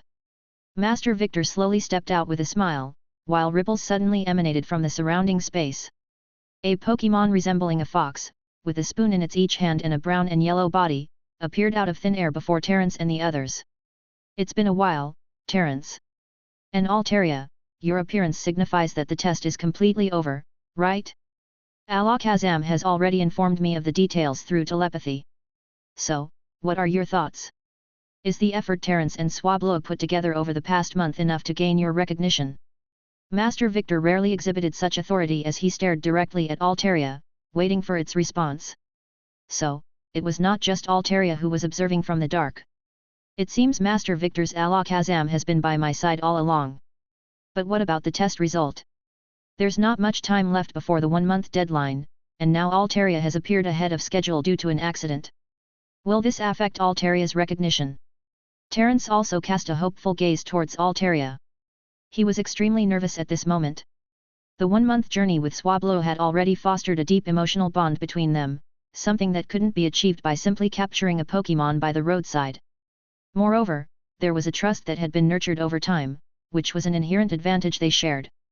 For some reason, it loves quietly climbing onto people's heads and pretending to be a hat. It has wings that resemble cotton, and when it gently rests on someone's head, it looks like a fluffy cotton ball. Swablu possesses cotton-like, lightweight, and fluffy wings. This Pokémon is not afraid of humans. When it lands on someone's head, it looks like a fluffy cotton hat. From the scene of its birth until now, even Swablu appeared to have grasped something, casting an equally eager gaze towards Altaria. After a long while, with a resounding cry, Altaria flapped its wings and gazed at Swablu, then turned its gaze towards Terence. Leave Swablu here. Let's go. Master Victor pulled Terence aside and spoke first. But Terence began to speak, his mouth slightly agape, unable to comprehend. Let's give some time to Swablu and Altaria. Whether you can gain approval will depend on their intentions. And the mother and child also need to spend time together. Master Victor shook his head and said to Terence. I understand. Terence nodded and gently released Swablu, speaking to Altaria, I will return in a day. Wait for me, I will be back one day later. Terence gently caressed the anxious Swablu, offering words of comfort. He had developed a deep bond with Swablu, who had always been by his side. However, Terence couldn't ignore the relationship between Swablu and Altaria, the Pokémon's mother. Reluctantly letting go of Swablu, Terence and Master Victor finally boarded the helicopter together. Finally, followed by Altaria's melodious cry, the helicopter slowly ascended and gradually disappeared into the clouds and mist. Chapter 36, Beautifully. Slateport City, taking a private helicopter from MT Chimney, it took less than 2 hours to arrive here. Silently seated in his seat, Terence closed his eyes to rest, reflecting on the experiences of the past month. For Terence, this test had been an invaluable and rare experience, especially the process of growing together with Swablu. It was as if Terence, who had only recently embarked on his journey, had undergone a baptism of sorts, his entire body emanating an indescribable aura. This was an indispensable refinement for every experienced and elite trainer. In other words, this month provided Terence with the opportunity to put many theories into practice, and he was able to personally observe the growth of a newly born Pokémon. As Terence savored the fruits of the past month, Master Victor approached with curiosity, eager to inquire about Terence's experiences. Furthermore, Master Victor handed over Beautifly's premier ball. Throughout the month, Beautifly had been under the care of Master Victor. After having a conversation with Beautifly, Terence felt reassured about its well-being during the past month. After a moment of silence, Terence responded to Master Victor's inquiry, saying, I gained a lot. There is a notable disparity between the theories in books and the actual reality of Pokémon's ecological environment. I learned how to raise a newborn Pokémon, and witnessed inherited moves continuously awakening, especially, Dragon Rush left the biggest impact on me. Terence spoke slowly, and as soon as he mentioned the Dragon Rush move, a gleam flashed in Master Victor's eyes, and he burst into laughter. It seems you succeeded. Master Victor laughed joyfully. Nothing excited him more than the success of an experiment. In that case, are you satisfied with this month of training? Master Victor asked. Terence nodded in response, then sighed, I'm starting to dislike battling. A breeder only needs sufficient knowledge. Battling is not the sole path for a person or Pokémon to grow. Master Victor looked satisfied as he recalled the information he had investigated about Terence. From the moment he was born till he turned 6, his life was ordinary and there was nothing worth mentioning. However, after his parents died in an accident and he was adopted into the old greenhouse, Terence transformed into a different person dedicated to studying, mature, and responsible. Everyone had high praise for Terence, which was not easy for a child. Master Victor sighed at Terence's life experiences, but he also faintly felt that perhaps only a child who had experienced such hardships could shine as brightly and be as outstanding as Terence was now. Although the guess was far from the truth, with the passage of time, Master Victor's confidence in Terence was growing stronger. Especially now, after having gained a profound understanding of Terence's character, Master Victor looked at Terence with a gaze filled with admiration and satisfaction. You must be tired because of this 1 month. Let's take a break today and have a great meal tonight. Master Victor smiled and stroked his beard. Slateport City. The sky grew dark. Terence again returned to the city. Under Master Victor's arrangements, he no longer had that travel-worn smell. After taking a shower and changing into new clothes, Terence enjoyed a proper meal, which he hadn't done in a long time and felt great. In the hotel room, Terence looked at the premier ball in his hand, feeling both nostalgic and delighted. Come out, Beautifly. A white light briefly flashed, and Beautifly's magnificent figure appeared before Terence's eyes. As soon as Beautifly saw Terence, it eagerly flew over and nestled into Terence's embrace. Beautifly. How have you been this past month? Terence greeted Beautifly with a smile. Both of them had missed each other during the course of the month. Buzz, Beautifly happily cried out, and Terence could feel its joyous mood. Looking at Beautifly, who was clinging to him, Terence could already see the significant changes in Beautifly despite the short 1 month. With Master Victor, the top-tier breeder, taking care of it, Terence imagined that Beautifly must have had a more comfortable life than his own in this 1 month. The present Beautifully seemed even more spirited than before, possessing a certain temperament it hadn't had in the past. Sure enough, environment truly determines a Pokémon's temperament. Over the course of the month, both Beautifully and Terence had undergone significant changes. One had been living under the care of a top-tier breeder, enjoying the finest food, nutrition, and a playful and relaxed environment. On the other hand, the other had been dwelling in the wild, surviving on wild berries and rations, and traversing the forests daily. When comparing their living conditions over the past month, it was truly a difference between heaven and earth. However, for Terence and Beautifully, these experiences served as nourishment for their own growth. Now let me see what progress you've made in this past month. Terence smiled. He could sense that Beautifully had improved greatly in various aspects compared to a month ago. Terence was also curious to know about the progress Beautifully had made under the care of Master Victor, and where the gap between himself and a top-tier breeder truly lay. After that, I'll tell you the story of Swablu and me in this past month. Tomorrow, I'll take you to meet our new companion. Terence mused to himself as he gently tended to Beautifly's wings. Clearly, Swablu's matter still concerned Terence to some extent, and one could even say he was feeling impatient. A new companion? Hearing this unfamiliar term, Beautifully gazed out at the night sky with a mixture of confusion and curiosity. As the first ray of sunlight pierced through the sky, Terence put on his jacket and freshened up. Beautifully hovered around him, continuously fluttering in circles around Terence. Taking strides towards the dining hall, he could see that Master Victor was already waiting for him. After having breakfast, as agreed upon, Terence, Master Victor, and Beautifully boarded Master Victor's private helicopter once again, heading towards Mt. Chimney. Inside the helicopter, Terence glanced out the window, growing worried about Swablu's situation. Don't overthink it. Your efforts will surely be recognized by Altaria. Swablu and the bond you share, Altaria will surely understand, Master Victor reassured Terence, sensing his concerns. Master Victor had full confidence in Terence. Moreover, Master Victor held great interest in Swablu, who had awakened Dragon Rush. This also involved an extremely important experiment that Master Victor, as a top-tier breeder, had been focusing on. Believe in Swablu. It will surely make full efforts to convince its mother. Your and Swablu's future should not be confined to this tiny Mt. Chimney. Listening to Master Victor's words, Terence's mood gradually eased. Indeed, he needed to have faith in Swablu. The effort and hardships he had gone through with Swablu over the past month were undeniable by anyone. Chapter 37, Swablu enters the team. After being separated for a month, Beautifly's changes indeed surprised Terence. When they were on the helicopter, Terence remembered Beautifly's impressive performance last night. It seemed that during this month with Master Victor, it hadn't just been living a comfortable life. Master Victor simply smiled and explained, I didn't take extra care of this little one, but its foundation is good. The potential that couldn't be fully unleashed in the past has now been successfully released. Terence agreed. During this month when Beautifully didn't accompany him on his journey, and was enjoying luxurious treatment, it seems it had unleashed the accumulation of the past year.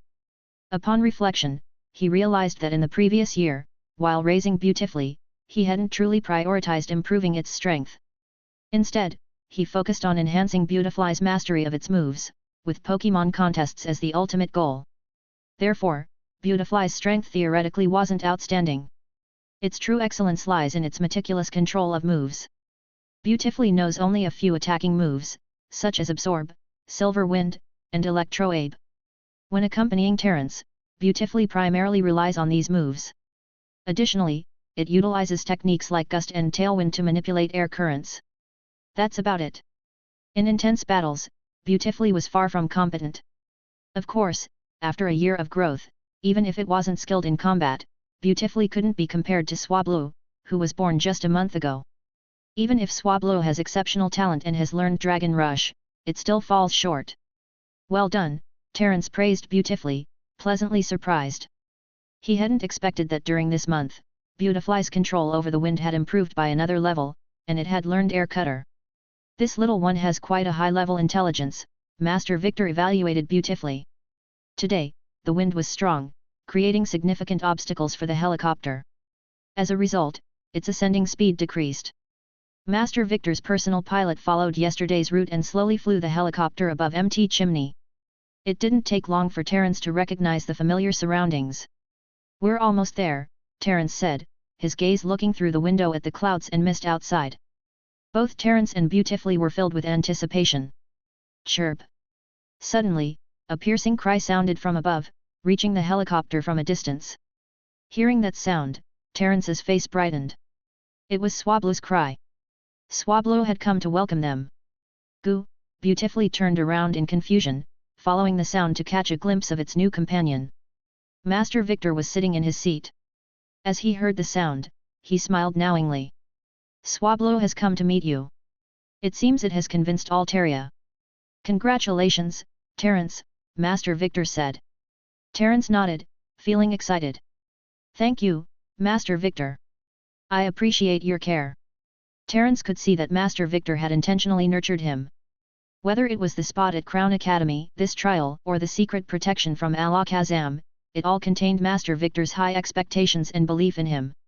Even though Terence has obtained the junior breeder qualification at the tender age of 10, everything Master Victor did far surpassed mere appreciation. At the age of 10, with outstanding knowledge and the things he had done at the old greenhouse, combined with the pivotal encounters with Master Victor and Little June during his way to breeder exam, they became turning points in Terence's life. While the encounter with Master Victor may have been a stroke of luck, Terence's own efforts and exceptional talent turned it into an inevitability. Isn't it only natural for capable individuals to be recognized and appreciated? Master Victor had good reasons for believing in Terence.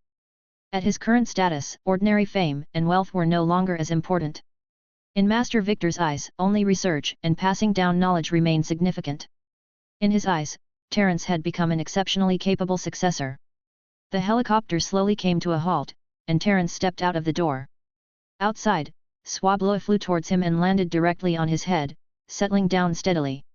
I've come to pick you up, Swablu, Terence said. Chirp! Swablu responded happily. Flap! Beautifully flew out, its entire body emitting a gentle morning glow, accompanied by scattered white specks of starry light. It appeared incredibly beautiful, evoking a warm and cozy feeling in anyone who beheld it. Terence smiled. Beautifully was using Morning Sun move as a greeting to its new companion. Beautifully, Swablu, you two should get along well, Terence said to the two little ones.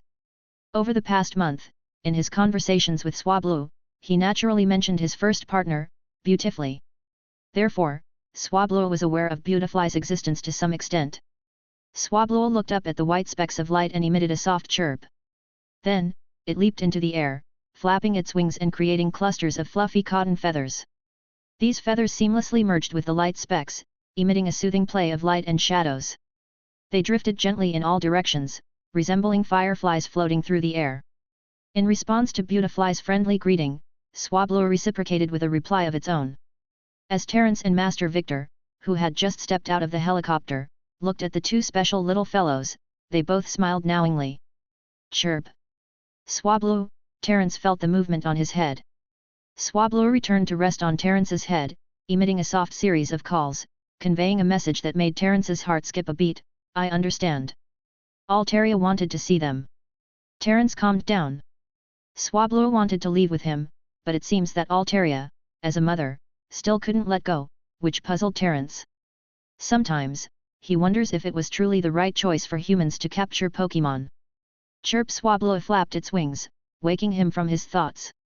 Forget it, I shouldn't dwell on such distressing questions. As long as I bring Swablu back to visit often, it will be fine. Beautifully, you wait here for me. Master Victor, please take care of Beautifully for now. I'll be back with Swablu soon. It won't take too long, Terence turned his head and said to Master Victor. After receiving Master Victor's response, he walked towards the depths of the mountain peak with Swablu. Master Victor watched Terence go, lost in thought. Then he shook his head, deciding not to dwell on it any further. 15 minutes later. Terence came back, holding a luxurious Pokeball in his hand. It was a luxury ball specially prepared for Swablu, given to him by Master Victor in the morning. It would help increase the bond between Swablu and him. After a brief meeting with Altaria, Swablu officially became Terence's Pokémon. From the beginning of entering MT Chimney, to embarking on a journey with the Pokémon Egg, witnessing Swablu's hatching and growth, escaping together. Now, Swablu and Terence had finally completed all their trials. After a few words with Master Victor and Beautifully, Terence took a deep breath. They were ready to leave this place. Terence looked down upon the entire empty chimney from the helicopter, gripping the pokeballs of Beautifully and Swablu. A surge of determination rose in his heart, compelling him to lean out of the window, waving Swablu's pokeball and shouting, "Altaria, don't worry, I will definitely take good care of Swablu. The next time I bring it to see you, you will be stunned, so look forward to it.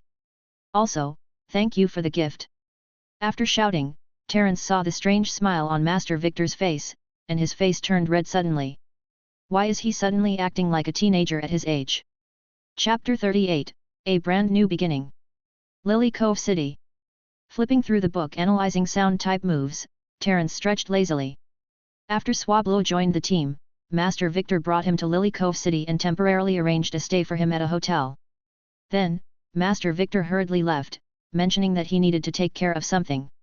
As for Terence's enrollment in Crown Academy, he told Terence to wait for further instructions. Terence wasn't in a hurry. Lilycove City, as Breeder's headquarters, had the largest library in the Hone region, with an endless collection of knowledge about various Pokémon. As a junior breeder, Terence has the privilege to access some information. Now that the breeder examination was done, and he now possessed 2 Pokémon, Beautifully and Swablu, and his future destination has also been decided to be Crown Academy for the time being, Terence began preparing for his future development. Nurturing Beautifully and Swablu had become Terence's top priority as it will lay the foundation for Pokémon Contests. Beautifully. Main moves: Silver Wind, Absorb, Electroabe, Air Cutter. Support moves: Gust, Tailwind, String Shot, Morning Sun, Stun Spore. Abandoned moves: Tackle, Bug Bite, Poison Sting. Tackle, Poison Sting, and Bug Bite were Beautifly's main moves before evolution. Tackle is not worth mentioning, and Poison Sting involves releasing poison from the body through a certain medium to harm the opponent. However, Beautifly's poison is not lethal and is relatively weak. Additionally, executing this move successfully is also quite challenging. So, once Beautifully reached a certain level of proficiency, Terence decided to have it stop practicing Poison Sting and doesn't plan on using it as a regular move. Bug Bite, on the other hand, was how Beautifully primarily ate in combination with Absorb when it was Wurmple. Whether it was berries or vegetation, Beautifully could absorb nutrients effectively through Bug Bite. However, as an offensive move, Bug Bite has big limitations and is difficult to have a significant impact. Thus, Terence chose to exclude this move as well. Gust is a move where Beautifully uses its wings to create a strong gust of wind to attack the opponent, but due to Beautifly's innate species limitations, this move cannot unleash significant power. Therefore, Terence considered Gust as a support move, using it in conjunction with Tailwind to enhance Beautifly's flight agility and speed. Silver Wind is an enhanced version of Gust. In terms of power, it incorporates Shield Dust, effectively granting it a wind-cutting attribute, making the gust even sharper. However, Terence preferred to have Beautifully use Stun Spore combined with Silver Wind, providing more tactical options. String Shot is Beautifly's first move and the only basic move that Terence didn't abandon. Many of Beautifly's moves relied on String Shot. Its significance cannot be overlooked. Whether it's using Silk to bind the opponent for Absorb to drain their stamina or utilizing the properties of Stun Spore to create Electroabe. All of these techniques required String Shot as a carrier. Air Cutter is Beautifly's further control over wind.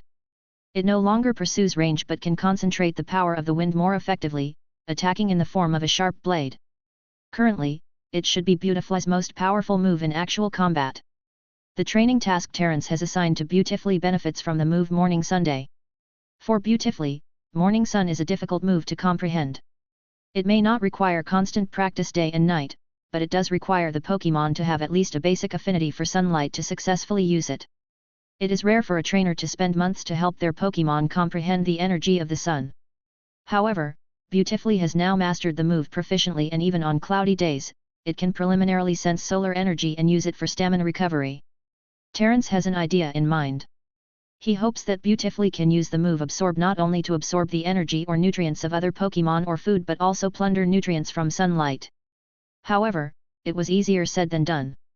This belonged to the application of combo moves, and it was very difficult to execute without years of training, unlike the simple method of using Stun Spore and Shield Dust mixed in the wind. The moves Absorb, Mega Drain and Giga Drain of the Beautifully species are performed through the use of Silk or Bug Bite. Absorbing solar energy out of thin air and utilizing morning sun for intensive stamina recovery can be considered an alternative method of restoring stamina, similar to the grass-type Pokémon's exclusive move synthesis. As a bug-type and flying-type Pokémon, Beautifly has no way of learning synthesis. Moreover, even under the same weather conditions, the different grass-type Pokémon's perception of solar energy can affect the amount of stamina they can recover. Grass-type Pokémon have a natural advantage in harnessing sunlight, so even though the move Morning Sun theoretically has the same effect as synthesis, Beautifully would undoubtedly recover stamina slower and to a lesser extent compared to a grass-type Pokémon using synthesis. Therefore, Beautifly's current primary objective is to further enhance its ability to sense air currents, striving to adapt to them in any situation and utilize them to create advantageous battle situations for itself. Secondly, it is important to train the coordination between Absorb and Morning Sunday. Although Beautifly cannot learn synthesis, it can learn Solar Beam. Instead of using it as a finishing move after accumulating solar energy, it can convert that energy into stamina, resembling the concept of synthesis. Furthermore, Beautifly should strive to maximize its proficiency in using the Absorb move, elevating it from a technique that Terrence did not pay much attention to into Mega Drain, and then turn it into Giga Drain. The key point of this plan lies in the fact that Beautifly's Morning Sun does not possess the same high affinity, efficiency, and attraction towards solar energy as synthesis does. Therefore, incorporating the Absorb move to swiftly plunder solar nutrients in the shortest possible time becomes the most crucial step. All other moves should be trained conventionally and prioritized in the third training tier. As long as this plan is followed and successful, Beautifly can, through its own efforts, certainly develop its own unique fighting style and showcase outstanding strength despite being from an ordinary species. Compared to Beautifly, Swablu's training tasks were much simpler. Since it has just entered the growth stage, it doesn't require to train many moves. Terrence primarily plans to focus on three aspects for its training. Refining voice, focusing on growl, astonish, and sing as the core, and even using sound as a carrier for sound wave attacks in the future, it requires a significant amount of training experience, items, and even nutrition-rich food to carry out. It is a long-term process that Terrence plans to incorporate throughout Swablu's growth journey. Agility, Terrence requires Swablu to have perfect control over it, which can be trained in a step-by-step manner and is relatively easy. Feather Dance and Cotton Guard, these two moves will naturally improve in proficiency as Swablu grows. Terrence simply needs to ensure that Swablu does not neglect its practice. The most crucial aspect, however, is the concerning issue of providing Swablu with nutrition-rich food, which is a headache for Terrence. Moves like Peck and Fury Attack will be abandoned once they reach a certain level of proficiency and will no longer be the main focus of training. Dragon Breath and Dragon Rush, these two moves are currently Swablu's most powerful offensive moves, but they are too difficult to use and cannot be used as a regular move. This poses a dilemma for Terrence. Besides normal growth, Terrence cannot think of a way to have Swablu quickly master Dragon Rush. After considering it for a while, Terrence decided to go to the library to gather some information. With his mind set, Terrence dressed, took his ID, attached Swablu's and Beautifly's Pokeballs to his waist, then left the hotel. Which library should I go to? How should I put it? As expected of the Breeder Association, there are several libraries in Lilycove City alone. Moreover, most of them allow free access to the first floor as long as you have a Lilycove City residency. Terrence sighed. Obtaining Lilycove City's residency is not easy. Generally, families living in Lilycove City are wealthy and have the resources to support at least one trainer, unlike Fallarbor Town, which can't produce outstanding trainers even in several years. Let's go to the House of Breeding Library. After thinking about it, Terrence sets his sights on a particular direction. House of Breeding can be considered the largest library in Lilycove City. It belongs to the Breeder Association and has high authority and accuracy. It also contains the most diverse collection. Considering the limited places where he can make use of his breeder qualification certificate, Terrence ultimately chose this place. With thoughts of Beautifly and Swablu's growth plans constantly flashing through his mind, Terrence walked on the road, unaware of a dark figure approaching. Quick, get out of the way. As an urgent voice sounded, Terrence suddenly felt a strong impact, almost causing him to fall to the ground. Chapter 39, Brock. Sorry, I'm extremely sorry. The figure stopped in its tracks. After finding that he had hit someone, he quickly bent down, bowing to express an apology. It's all right, Terrence casually said, just be more careful when walking next time. I'm really sorry, for bothering you." Seeing that Terence didn't blame him, the other person awkwardly smiled and apologized. Terence lifted his head and looked at the young boy who looked about the same age as him. With his tanned, almost dark brown skin and squinted eyes, Terence inexplicably felt a wave of familiarity towards this person. "Have we met somewhere before?" Terence asked, but as soon as the words left his mouth, he shook his head, dismissing this possibility. "Met before?" The other person was taken aback. "No way, I'm from Pewter City in the Kanto region. Today is my first time in Hone."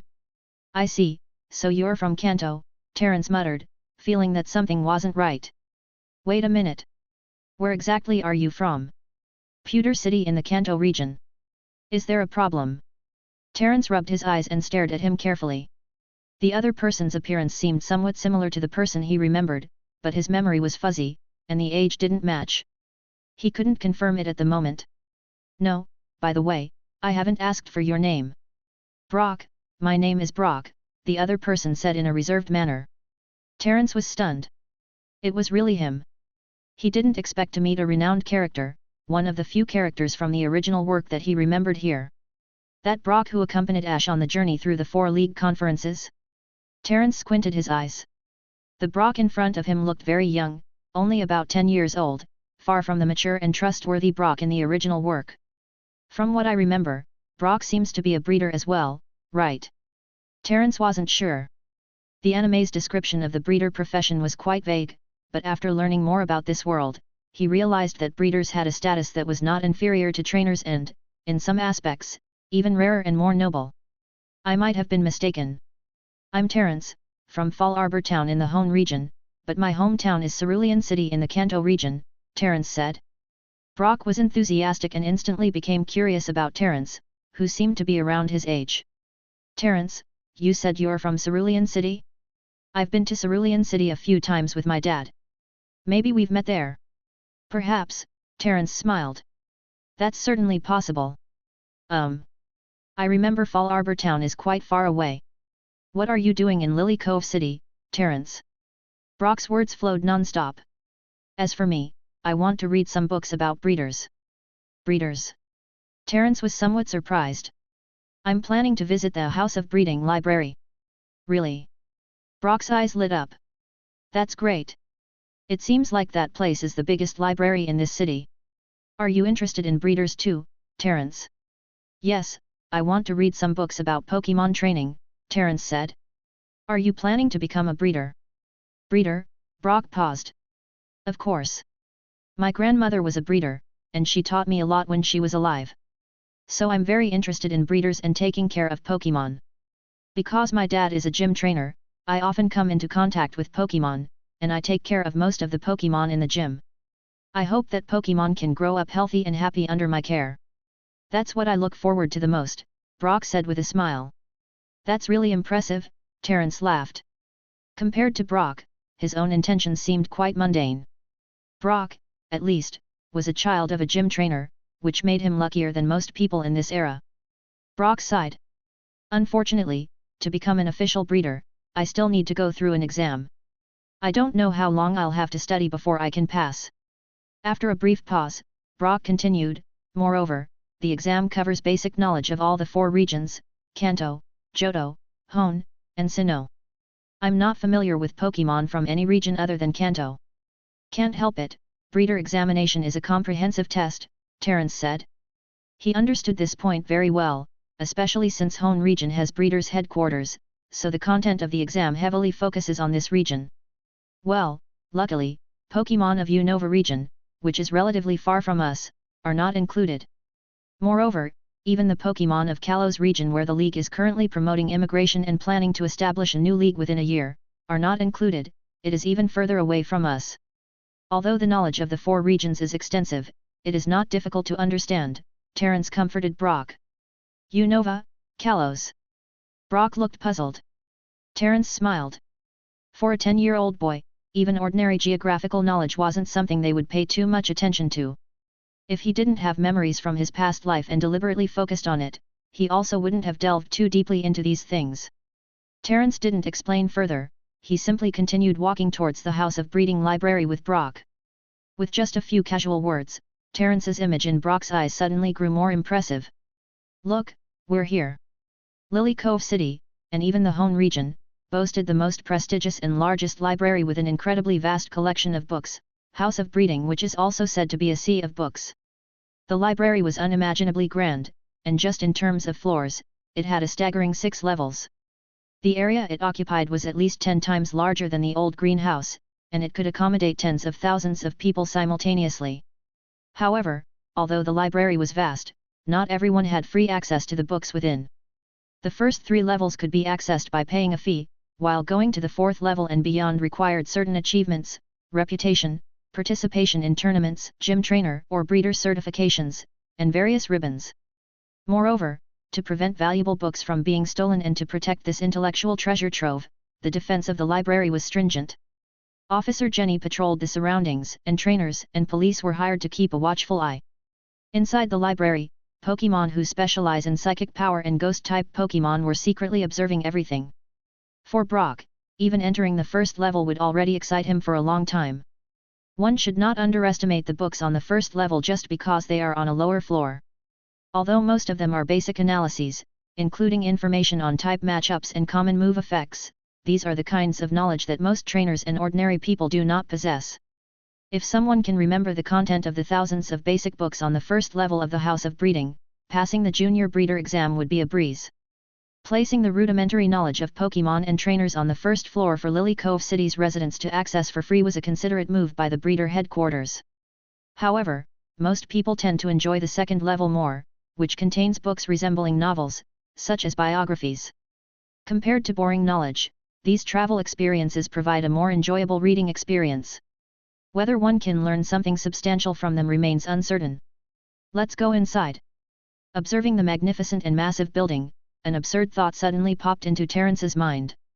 If a trainer could possess all the knowledge within this library, how powerful would they become?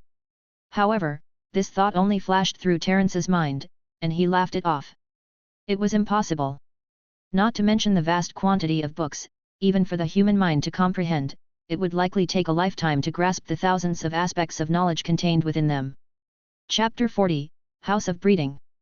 Hello, please register first, the registration staff said, smiling brightly as she directed Brock and Terrence, the 2 boys who had just entered. How does it work? Do we have to pay? Brock leaned in and asked. Well, if you don't have any other means and are prepared to pay, there are 2 options. One is to purchase time, allowing you to freely browse the library and even make copies. The other is to borrow books based on the price indicated on the labels beneath them, which allows you to take the books outside the library for reading. I see, then I'll purchase time for now. Brock thought for a moment. He knew he wouldn't be staying in the Hone region for long, and his current visit was mainly for broadening his horizons. If he borrowed the books, he probably wouldn't have enough time to read them. Once the staff understood his choice, she pointed to the wall on the opposite side. On the wall was a giant screen displaying the various floors and the corresponding fees for different periods of time. Seeing that, Brock immediately rushed towards it. The staff then looked at Terrence. However, before she could speak, Terrence handed her an azure booklet. This is... Surprised, the staff took the booklet and saw a familiar emblem on it. As she flipped it open, the contents inside left her even more incredulous. Terrence's photo was at the top. His name was listed below. The prominent words Junior Breeder and the date and age of approval shook the registration staff's heart. It wasn't that she hadn't seen breeders before, but a 10-year-old breeder was simply astonishing. Please keep it. You can freely browse the first 3 floors. Smiling, the staff nodded and handed the certificate back to Terrence. At that moment, Brock returned. 1 St floor for 2 hours, right? Brock handed the money he had prepared to the staff and asked. That's correct. Taking Brock's money, the staff swiftly handed him a square piece of paper that resembled a certification card. Oh? Terrence, why are you still here? Bewildered, Brock noticed Terrence still standing there and paused. Right, you probably know the prices. How is it? Did you finish making your choice? I'm done. Let's go inside. Terrence smiled, without explaining anything. Then the 2 of them entered the library. Brock wanted to read books about raising Pokémon, while Terrence was looking for books related to training, moves, and detailed descriptions of Pokémon, particularly Swablu. Once inside the library, Terence and Brock went their separate ways. The library was incredibly vast, even the books on the first floor amazed Terence. If it weren't for the detailed categorization, finding the desired books would take an astronomical amount of time. If we consider the ground floor as a collection of elementary-level textbooks on Pokémon studies, the second floor would contain books more akin to history and fiction. As for the upper floors, they delve into more advanced knowledge, including topics such as Pokeball manufacturing techniques and so on. However, without specialized knowledge, simply browsing through these books wouldn't necessarily lead to understanding their contents. It wasn't as if one could glance at the materials and process of making a Pokeball and suddenly be able to create one. Otherwise, Pokeballs wouldn't be monopolized by the League and a few large corporations. The techniques, details, technology, and resources involved were beyond the capabilities of individuals. Terence spent some time on the first and third floor and quickly found the books he needed. Swablu species history, basic analysis of dragon-type moves, and other important books, along with some supplementary ones on Swablu and Beautifly's moves, breeding and diet, were all collected by Terence. Usually, even a single book about dragon-type moves had at least 4 or 5 versions. However, as a breeder, Terence had his own judgment and understanding, so selecting the most suitable ones for him was not a problem at all. Finding the books was easy, but Terence had no intention of reading them here. As a junior breeder, he could borrow them for a long time, and even if he lost them, the compensation he had to pay would be very small. That was one of the benefits of being a breeder. After obtaining the books he needed, Terence didn't waste any time. It was rare for him to visit such a large library. Normally, the books he read focused on basic knowledge and common theoretical concepts. As for knowledge about the establishment of the Pokémon League, the historical relationship between ancient demon beasts and tamers, and the history of notable figures and recent developments in this world itself, Terence realized that his understanding of these subjects was quite limited, except for the most basic and widely known facts that even most adults were aware of. Therefore, after browsing for a while, Terence arrived at the second floor. Influenced by his past life memories, Terence found himself deeply intrigued by biographies and similar genres. For the remaining time, Terence was in a corner of the second floor, engrossed in quickly skimming through certain books. These narrative-like books didn't require him to exert too much mental effort. Among them, several books caught Terence's interest. For example, before the appearance of Pokeballs, humans controlled Pokémon through another special tool, and at that time, Pokémon were called demon beasts. Even in the ancient era without technology, humans didn't occupy the lowest position in the food chain. Hundreds of years ago, this world had a system of nations, and various forces constantly engaged in wars, pursuing resources and territories. At that time, Pokémon were the primary tools of war, and the concept of humans and Pokémon being partners was a very rare notion. In addition, Terence also discovered books that introduced Crown Academy. However, these niche books wouldn't catch much interest unless someone specifically sought them out. After reading many books, Terence took a deep breath. The feeling of being immersed in the sea of books, the exhilaration of personal growth and transformation that came with acquiring new knowledge, was truly intoxicating. With each new piece of information, Terence felt a sense of fulfillment within himself. The human desire for knowledge seemed to amplify and expand within Terence. Checking the time, Terence stretched lazily. He planned to finish reading the last book in his hands and then head back. There would be plenty of time to read in the future, so there was no need to rush at this moment. Book title: Generation. Glancing at the name of the book, Generation, Terence cleared his throat. It was hard to imagine that this was the name of a person. It was more like a biography. Chapter 41, Breeder's Origin. Generation, a legendary character, was born before the establishment of the Pokémon League, in a farming family. And the beginning of all the stories stems from a pet in Mr. Generation's home Eevee. It was this Eevee that propelled Generation to become the first legitimate breeder in history, the originator of breeders, and the most influential driving force behind the establishment of the Breeder Association. As a young child, Mr. Generation lived in the late Warring States period, where he rejected war and was one of the few who saw Pokémon as companions. He had a strong bond with Eevee and they lived together for a long time, building a deep emotional connection. One day, in an unexpected incident, Mr. Generation obtained a magical stone, and when this stone came into contact with Eevee, something amazing happened. Eevee's entire body emitted a white light, gradually transforming it into a completely new species. Eevee, which was only considered a pet Pokémon at the time, evolved into a new creature with a blue body. In astonishment and shock, Generation discovered that after Eevee's evolution, its body composition became very similar to that of water. It could dissolve in water and also had the ability to predict rainfall. Furthermore, it mastered powerful moves that were previously difficult to comprehend, and its strength was far beyond that of the previous pet Eevee. The unexpected transformation of Eevee sparked a strong curiosity in Mr. Generation, who was only in his early teens at the time. He suddenly wanted to understand the principles behind Eevee's transformation. How could a fragile pet become an entirely new species because of a stone? Moreover, it gained extraordinary abilities. These were things that the once ordinary Mr. Generation could never have imagined. But in this unexpected turn of events, Generation seemed to undergo a sudden change. One incident awakened his soul that wanted to explore the unknown. Ignoring the opposition from his family, Generation began his own journey, embarking alone on a quest for knowledge. During this time, Generation acquired 2 more Eevee from other places. Additionally, after 2 years, he discovered 2 other magical stones in different locations. One was fiery orange like fire, and the other sparkled like thunder. They were completely different from the crystal-like stone he had found before. Under the catalysis of these 2 stones, his other 2 Eevee evolved as expected, transforming into species entirely distinct from the first one. Amidst the shock, Generation named them Vaporeon, Jolteon, and Flareon for the time being. After 2 years of travel, the changes in these 3 Eevee confirmed many things for Mr. Generation.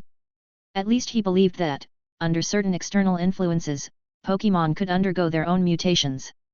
These mutations seemed to be analogous to evolution. Next, Generation developed further doubts. Since these magical stones could assist Eevee in mutating into more powerful species, could other things fundamentally enhance a Pokémon's strength? Pokémon themselves were magical creatures, nature's darlings. So, were there various unknown rare treasures in the world that could benefit Pokémon? Just like how a human warrior wielding a famous sword becomes stronger in battle. What awaited Generation was a long-lasting research and exploration. This time, Generation spent 7 years living with wild Pokémon, collecting various magical items, and even studying wild vegetation, luring Pokémon to cooperate with his research. These 7 years made Generation feel like he had glimpsed a new world. Don't know from where, but he had scraped together a pile of silver powder, which attracted the attention of many bug-type Pokémon. The beedrill that obtained the silver powder became even more fierce and powerful. He found a highly condensed water droplet in a mysterious lake, and when his Vaporeon wore that droplet, its control over water improved significantly, rising by more than 1 level. In addition, Generation discovered many wonderful uses of berries. It turned out that these berries were not merely for satisfying hunger. Through numerous failures, he learned from his experiences, and for the sake of research, Mr. Generation almost lost his life in the wild several times during these years. Fortunately, his 3 Eevee always stood by his side, accompanying him. 20 more years passed. At that time, Generation was already in his 40s. In this chaotic warring states period, he seems isolated from the outside world, alone, roaming the wilderness, pursuing his so-called knowledge and truth.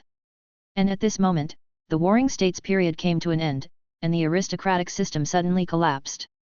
With the joint efforts of a group of like-minded people, together with their demon beasts, that is, Pokémon, they spent several years tirelessly pacifying the war-torn continent.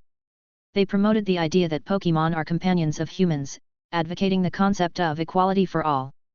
They emerged in everyone's sight with great momentum and established the colossal entity known as the Pokémon League. Even to this day, some people still say that they are the highest beings in the Pokémon world or the chosen ones by the creator of this world, sent to rescue those who are currently trapped in dire circumstances. Some say they are the first awakened thinkers, great revolutionaries. However, it cannot be denied that this group of people, with the support of numerous Pokémon, brought an end to the Warring States era. Pokémon League quickly seized power and emerged before everyone with a prosperous, egalitarian, and harmonious stance. With such leaders, no one harbored any grievances, regardless of who they were. As for the small minority of nobles who couldn't accept it and continued to resist, they were dealt with one by one. When concepts like equality and law emerged, it marked another step forward in the civilization of this world.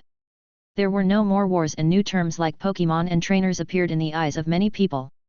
Upon learning of all this, Mr. Generation was ecstatic. The establishment of human rights and the elevated status of Pokémon seemed to ignite a flame of hope within him. He eagerly reported his research findings to the League, and luckily, Generation received great attention. The knowledge about Pokémon provided by these reports opened up vast avenues for many people, allowing them to see new directions. It was at this time that the ancestors of the Joy family, seizing the opportunity, monopolized knowledge about healing Pokémon. With their exceptional intellect, they swiftly established a massive commercial network. Over the course of hundreds of years, the Joy family has become one of the most influential forces, spreading across the entire world. By now, there is hardly a trainer who hasn't received assistance from the Joys. Behind the Joy family is a vast group of trainers, and their position has become so entrenched that attempting to challenge it can be considered nothing more than a fool's errand. As for Mr. Generation, after gaining high reputation and status, he never gave up his research.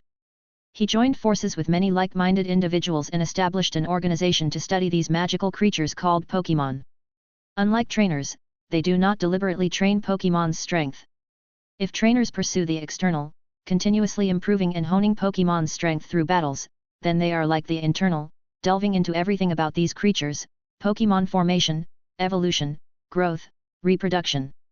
As this system continued to improve, they gave themselves a special name, Pokémon breeders.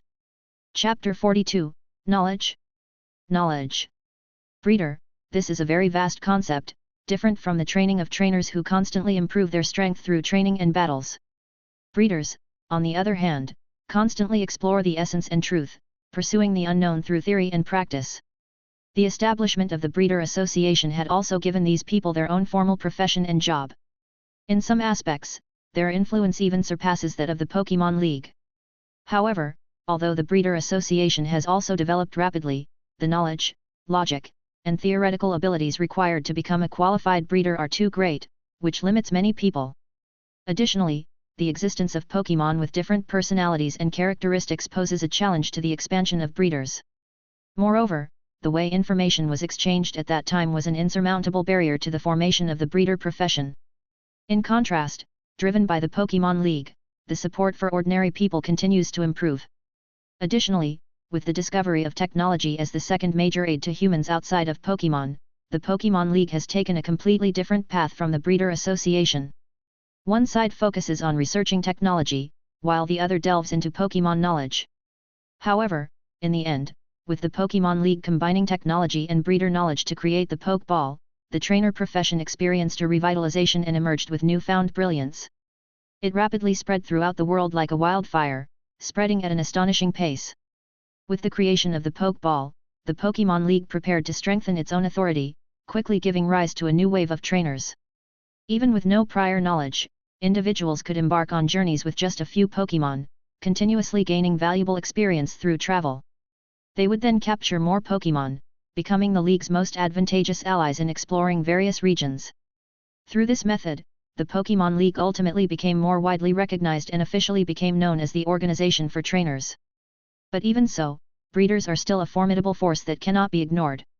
Families like the Joy family are among the top decision-makers of the Breeder Association, and their influence among trainers is undeniable. And now, over 200 years later, both trainers and breeders have found their rightful paths, and the trends have almost become established. The name of the progenitor of breeders, Generation, has also gradually become a legend. Phew, Terence exhaled after reading Mr. Generation's experiences. He marveled at the immense perseverance it took for someone to persist in the wilderness for decades just to explore the knowledge about Pokémon. Incredible. Even Terence, a transmigrator, couldn't help but admire the person who achieved the rapid development of the breeder profession. The birth of breeders also made a significant contribution to the progress of society. Are there words at the back? When he reached the last page, Terence saw that there were some quotes at the end. In his later years, Mr. Generation often spoke these words: whether it's trainer or breeder, one should strive to achieve the goals outlined in their philosophy through the knowledge they possess, rather than relying on mere fantasies. Upon reading these words, memories from the past suddenly came to Terence's mind. Whether on Earth or in this world, it was through tedious and mundane knowledge that he changed his own destiny. What he learned in this world presented him with the greatest opportunities, whether it was the recognition from Master Victor, tangible benefits, or his alignment with the mainstream of this world, it all had a significant correlation. Putting down the book Generation, Terence couldn't help but feel an indescribable emotion. He thought he already had a deep understanding of the breeder profession, but now he realized that his training was far from enough. Breeders, hey, he smiled faintly and shook his head. Next, he would be heading to Crown Academy. He is not sure when he would be able to come back to take the intermediate breeder's exam. It was time to leave. Having obtained what he wanted, Terence didn't plan to stay in the house of breeding any longer. While going downstairs, he noticed Brock enthusiastically flipping through the book. Without disturbing Brock, Terence left alone. Meeting Brock was just a small episode. As long as Terence continued on the path of the breeder profession, meeting those protagonists or big shots mentioned in the original work was only a matter of time. On the way back to the hotel, Terence kept pondering.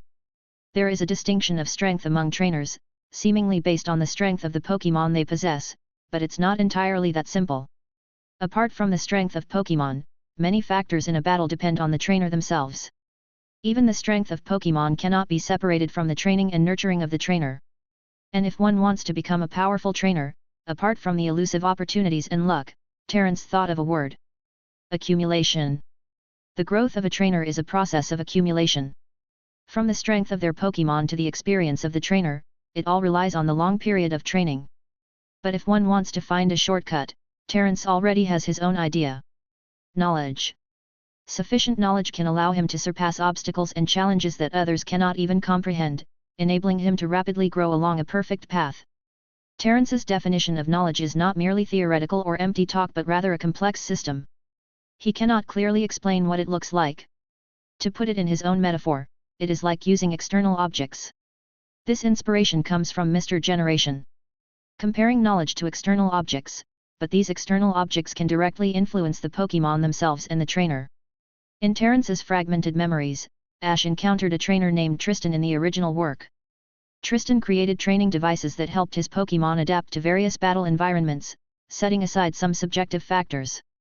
This guy named Tristan was utilizing external objects to enhance the strength of his Pokémon. The process is quite simple, it boils down to resources. Technical machines, nutrients, training devices, and so on are all external objects. What Terence wants to study is precisely these things, but it doesn't stop there. Those items are the intellectual achievements of previous breeders. He has the advantage that others in this world cannot attain, which is his thinking, derived from another world. He was not bound by the common knowledge of this world, and he possessed a multitude of strange and unconventional ideas, which is wild imagination. If he can fully utilize those things and subsequently strengthen Pokémon, Terence has reason to believe that with this knowledge, he can also find a shortcut. Joy family has reached the pinnacle in the medical field. Master Ian has dedicated many years to researching the innate talents of Pokémon. He is a typical breeder who believes in innate talents and is skilled at discovering Pokémon with natural talents. On the other hand, Master Yarrow focuses on researching how to make different Pokémon learn more moves easily, thereby enhancing their foundation and tactical value. Master Victor delves into the origins, exploring the intrinsic potential of Pokémon from a genetic perspective. If there comes a day when Pokémon can unleash the dormant genes hidden within them for centuries or even longer, it will undoubtedly create a tremendous upheaval. Terence has a vague impression, but he's not sure. He vaguely remembers an unfamiliar term buried deep in his memories. Mega evolution. This is a fragment of his memories from Earth, but now he has almost forgotten it. What about me? External objects, it sounds good, but the knowledge involved is much broader compared to the focused research of the predecessors. If I don't have a precise enough direction, the road ahead is long and full of responsibilities. Chapter 43, Rusturf Tunnel. Master Victor returned, and due to a small accident, Terence's trip to the Sinnoh region was postponed for a few more days. Sitting once again in Master Victor's personal helicopter, they flew towards Verdunturf Town, located to the west of the Hone region. Unlike Fallarbor Town, Verdunturf Town was known for its refreshing air. Despite its proximity to Mt. Chimney, the volcanic ash does not blow towards it due to the wind direction. In terms of economic prosperity, Verdunturf Town, with its fragrant and breezy highland, attracts many weak patients seeking recovery and is much more prosperous than Fallarbor Town. Is the situation serious? Some workers have been injured, and the construction of Rusturf Tunnel has come to a halt. Although they called the nearby trainers to investigate the cause, the problem still persists. Terence conversed with Master Victor.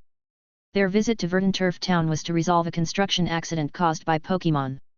In order to provide convenient and fast roads for trainers, Home League decided to construct a mountain path connecting Rustboro City to Verdanturf Town. This path was initially named the Rustturf Tunnel. However, during the middle of the construction, a group of Whismore appeared to obstruct the project. This group of Whismore was extremely cunning and disciplined. Whenever trainers come here to guard, they quietly hide away, and as soon as the trainer leaves and the workers resume their work, they will collectively emerge to cause havoc during nights when manpower is scarce. The actions of the Whismore were causing a headache for the person in charge of the project. The individual reported the situation to higher authorities, but the Home League lacked suitable personnel to deal with such a minor issue at the time. Disrupting the elites and special operatives for a Rustturf tunnel project seemed excessive. Moreover, there were too many places in need of personnel due to the upcoming Evergrande conference. From the perspective of the higher UPS, this kind of minor problem was merely a result of the leader's incompetence. They believed that trainers from outside could easily resolve it.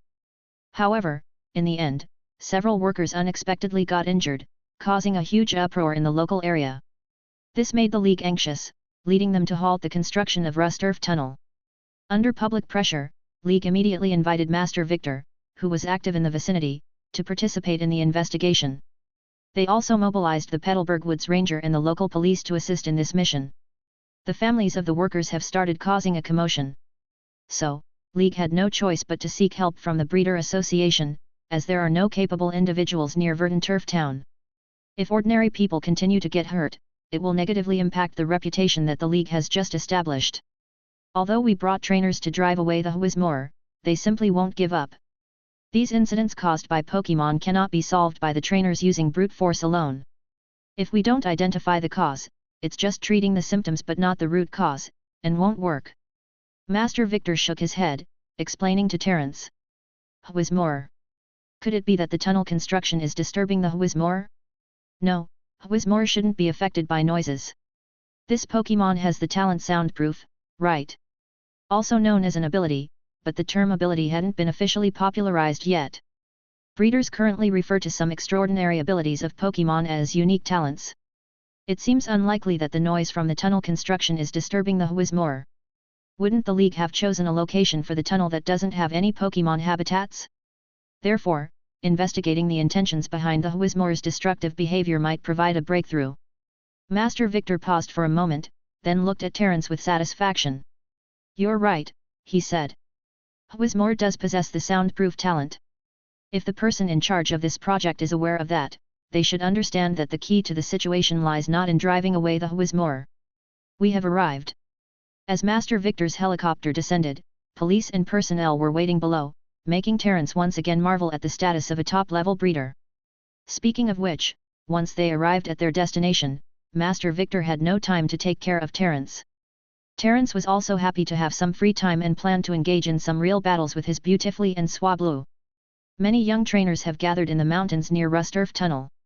They were all previously invited to resolve the Whismore incident and now, with the situation escalating, they were unwilling to leave without witnessing the outcome. The police had already sealed off most areas, leaving the trainers feeling helpless. However, the trainers were getting bored one by one. So, in the vacant areas around them, groups of 2 or 3 trainers often gathered together for battles. And Terence too was drawn to the sounds. A water-type versus grass-type battle. He might be in danger. Hasn't Tyson won 3 battles in a row already? Can the opponent hold on, especially when there is a disadvantage in type? The battle raged on, and the trainers observing the scene focused intently on the 2 Pokémon on the field, including Terence. Grovel and Azumarill. Grovel's well-developed thigh muscles can generate astonishing explosive power, and its leafage exhibits blade-like abilities during battles. Under the high-frequency suppression of Grovel's leaf blades, Azumarill was quickly defeated. The outcome was clear. The onlookers immediately exclaimed, 4 consecutive victories. It's already 4 consecutive victories. 4 consecutive victories? Terence squeezed to the front, wanting to see who the victor was. The winner was a young boy who appeared to be 11 or 12 years old. He had a broad face and brown hair that seemed to be fixed into a peculiar hairstyle with hair gel. As Terence walked to the front, the young trainer immediately grabbed hold of him and spoke, "Friend, have you finally seen my true strength?" After saying that, he shouted to the observing trainers, "Is there anyone who wants to challenge me? If not, does anyone want to join me now? Since we've all come here, how can we leave empty-handed? As long as we have 5 people, we'll set off into the mountains. While the police investigate, we'll conduct our own investigation and uncover the mystery of the Whismore incident." Tyson was enthusiastic, but it seemed to be a characteristic of every young trainer. After seeing Tyson's strength, the others were obviously intrigued by his proposal. Most trainers were restless individuals, and situations like these constantly fuels the fiery passion in their young hearts. "I'm in. I'll join. Count me in." In just a moment, 3 trainers, 2 males and 1 female, stood up together. The police had clearly stated that trainers were not allowed to continue the investigation. Workers had already been injured, and if trainers also got hurt due to the Rusturf tunnel incident, the situation would escalate further. "We have 4 people. Is there anyone else?" Tyson looked around, hoping to find another teammate, but everyone else was quite rational and decided not to join the commotion. Chapter 44, Noise Pokémon. Are you interested?" Tyson was stumped when no one responded. Feeling awkward, he approached Terence, who was closest to him, and asked warmly. However, as soon as he opened his mouth, he hesitated. Terence appeared to be around 10 years old and should be a rookie trainer. If he entered the mountains, being a rookie trainer, he might not be able to take care of himself if something unexpected happened. Tyson's eyes widened, fearing that Terence might agree. He didn't want to bring along dead weight. He had only heard that this incident was serious and believed that more people could make it safer. However, that didn't include a rookie who had just started out. Terence raised an eyebrow, hesitating for a moment. To be honest, he was interested. This incident had indeed aroused his curiosity, but considering that he was with Master Victor, it would definitely cause trouble for him, so he dismissed the thought. Seeing the curiosity in Terence's eyes, Tyson's expression turned bitter, thinking of the trouble ahead. Terence was about to tactfully decline, but his words were immediately interrupted by someone else. "Tyson, right? Don't bother with the brat. The 4 of us are enough. A rookie like him won't be of any help." Among the 3 who had first stepped forward, a trainer around 15 or 16 years old spoke. Tyson didn't say anything and just smiled awkwardly, tacitly accepting. Terence was stunned. "Hey, how can you judge someone by appearances?" The girl trainer among the group of 3 walked over, her tone filled with dissatisfaction. This was exactly the kind of hateful tone others had used to mock her when she first started out. "Is there a problem? At his age, he's probably still playing house with Pokémon, ha ha ha." Terence stood on the side, a black line forming on his forehead, his mouth twitching. He began to doubt whether he had entered the wrong set. "I'm not a rookie trainer." He felt the need to explain himself. He was a breeder, and trainer's identity was something he hadn't paid much attention to. "Not a rookie? Then how many Pokémon have you caught?" The trainer in the blue jacket, who seemed to enjoy opposing rookies like Terence, asked. 2. After Terence spoke, he suddenly felt his words lacked persuasiveness. Indeed, the trainer in the blue jacket burst into laughter immediately. "All right, stop bragging. If you're not a rookie trainer at your age, then I'm already an Elite 4. Terence was also helpless. "Enough, don't mind him. Who didn't start as a rookie trainer? Keep it up, and you'll eventually become an outstanding trainer." The girl trainer interrupted them, not wanting the conversation to continue and have him crush Terence's confidence. The attitudes of the few made it clear that they considered Terence a rookie trainer. Terence also couldn't be bothered to explain any more. Oh well, a rookie trainer is a rookie trainer after all. If he registered as a trainer in the Pokémon League, he would indeed be at the age of a rookie. But being a breeder was completely different from being a trainer. "All right, let's not argue." Tyson felt a bit uncomfortable as well. He was also young, although he had only started a year ago, he considered himself capable. Seeing Terence being targeted, he brought the attention to himself. "Since that's the case, let's form a team of 5. With more people, we'll be stronger. Let's not create internal conflicts," Tyson sighed inwardly. He was the one who invited Terence, and if he were to reject him again, it would hurt Terence's pride. Tyson decided to agree to Terence's inclusion, and at worst, he would have to pay him more attention. Meanwhile, Terence looked puzzled. When did he agree? Tyson had also forgotten that Terence hadn't finished speaking. He just saw curiosity and a hint of interest in Terence's eyes, which subconsciously led him to believe that Terence was accepting his invitation. "It's okay, you can follow me. My Rosalia will protect you." The girl trainer patted her chest and wore an expression that said, "I've got your back." Terence rejected once again. But he was immediately met with criticism. "You should have confidence in your own strength. We are 5 people, so there shouldn't be any danger," Tyson said. "Just a rookie being a rookie, can't handle a few words? Show some backbone, will you? Don't make me look down on you," the trainer in the blue outfit remarked. "This is a good opportunity for training. Don't worry, my Pokémon can help you if you are in danger," the girl trainer said. "Just be careful," the last person said. And just like that, Terence's polite refusal was seen as cowardice. The group couldn't bear to watch and decided to pull this rookie trainer along with them. The leader, the young boy who had faced off against 4 challengers on the roadside, was called Tyson. The blue-jacketed trainer was named Josa, with a record of challenging 3 regional tournaments. The girl trainer's name was Little Chi. She was aspiring to become an excellent coordinator, and the last person, AU, was an apprentice from Rustboro Gym. Along with the reluctant inclusion of Terence, the 5 of them began planning to enter the mountains and uncover the mystery of the Whismore disturbance. Rusturf Tunnel's construction had been interrupted, and whenever the trainers appeared, the Whismore would escape into the mountains and wait quietly for an opportunity to strike again. Terence had heard the story from Master Victor and was no less informed than these few people. He was also very curious about the reason behind it and wanted to verify his own speculations. The group planned to enter the mountains in the middle of the night when the police's surveillance would be weakest. Terence, who was listening on the side, rolled his eyes. Even though he was curious, he had no intention of venturing into the mountains with these kids. The night was for rest, and Terence, with his precise schedule, was mentally and physically exhausted after nearly a month of training on MT Chimney. He had no intention of willingly subjecting himself to more hardships. The 4 of them were chatting excitedly, and in the end, they agreed on a time and meeting place. Then, the group dispersed to make their preparations. However, once Terence left, he had no plan to see them again. He wanted to find a place to rest, and Swablu and Beautifully also had their own training tasks. Time was of the essence. Master Victor hadn't given him any specific instructions, leaving Terence helpless. He wondered if Master Victor had forgotten that he didn't have a trainer ID and couldn't stay at the Pokémon Center. People like Terence exist as well. They all carry their own tents and, upon finding a suitable location, set up temporary shelters. Terence was familiar with this kind of makeshift living arrangement, even quite proficient. He sighed and felt like he was back to the situation when he first left Fallarbor Town. The next morning, Terence was awakened by a loud noise.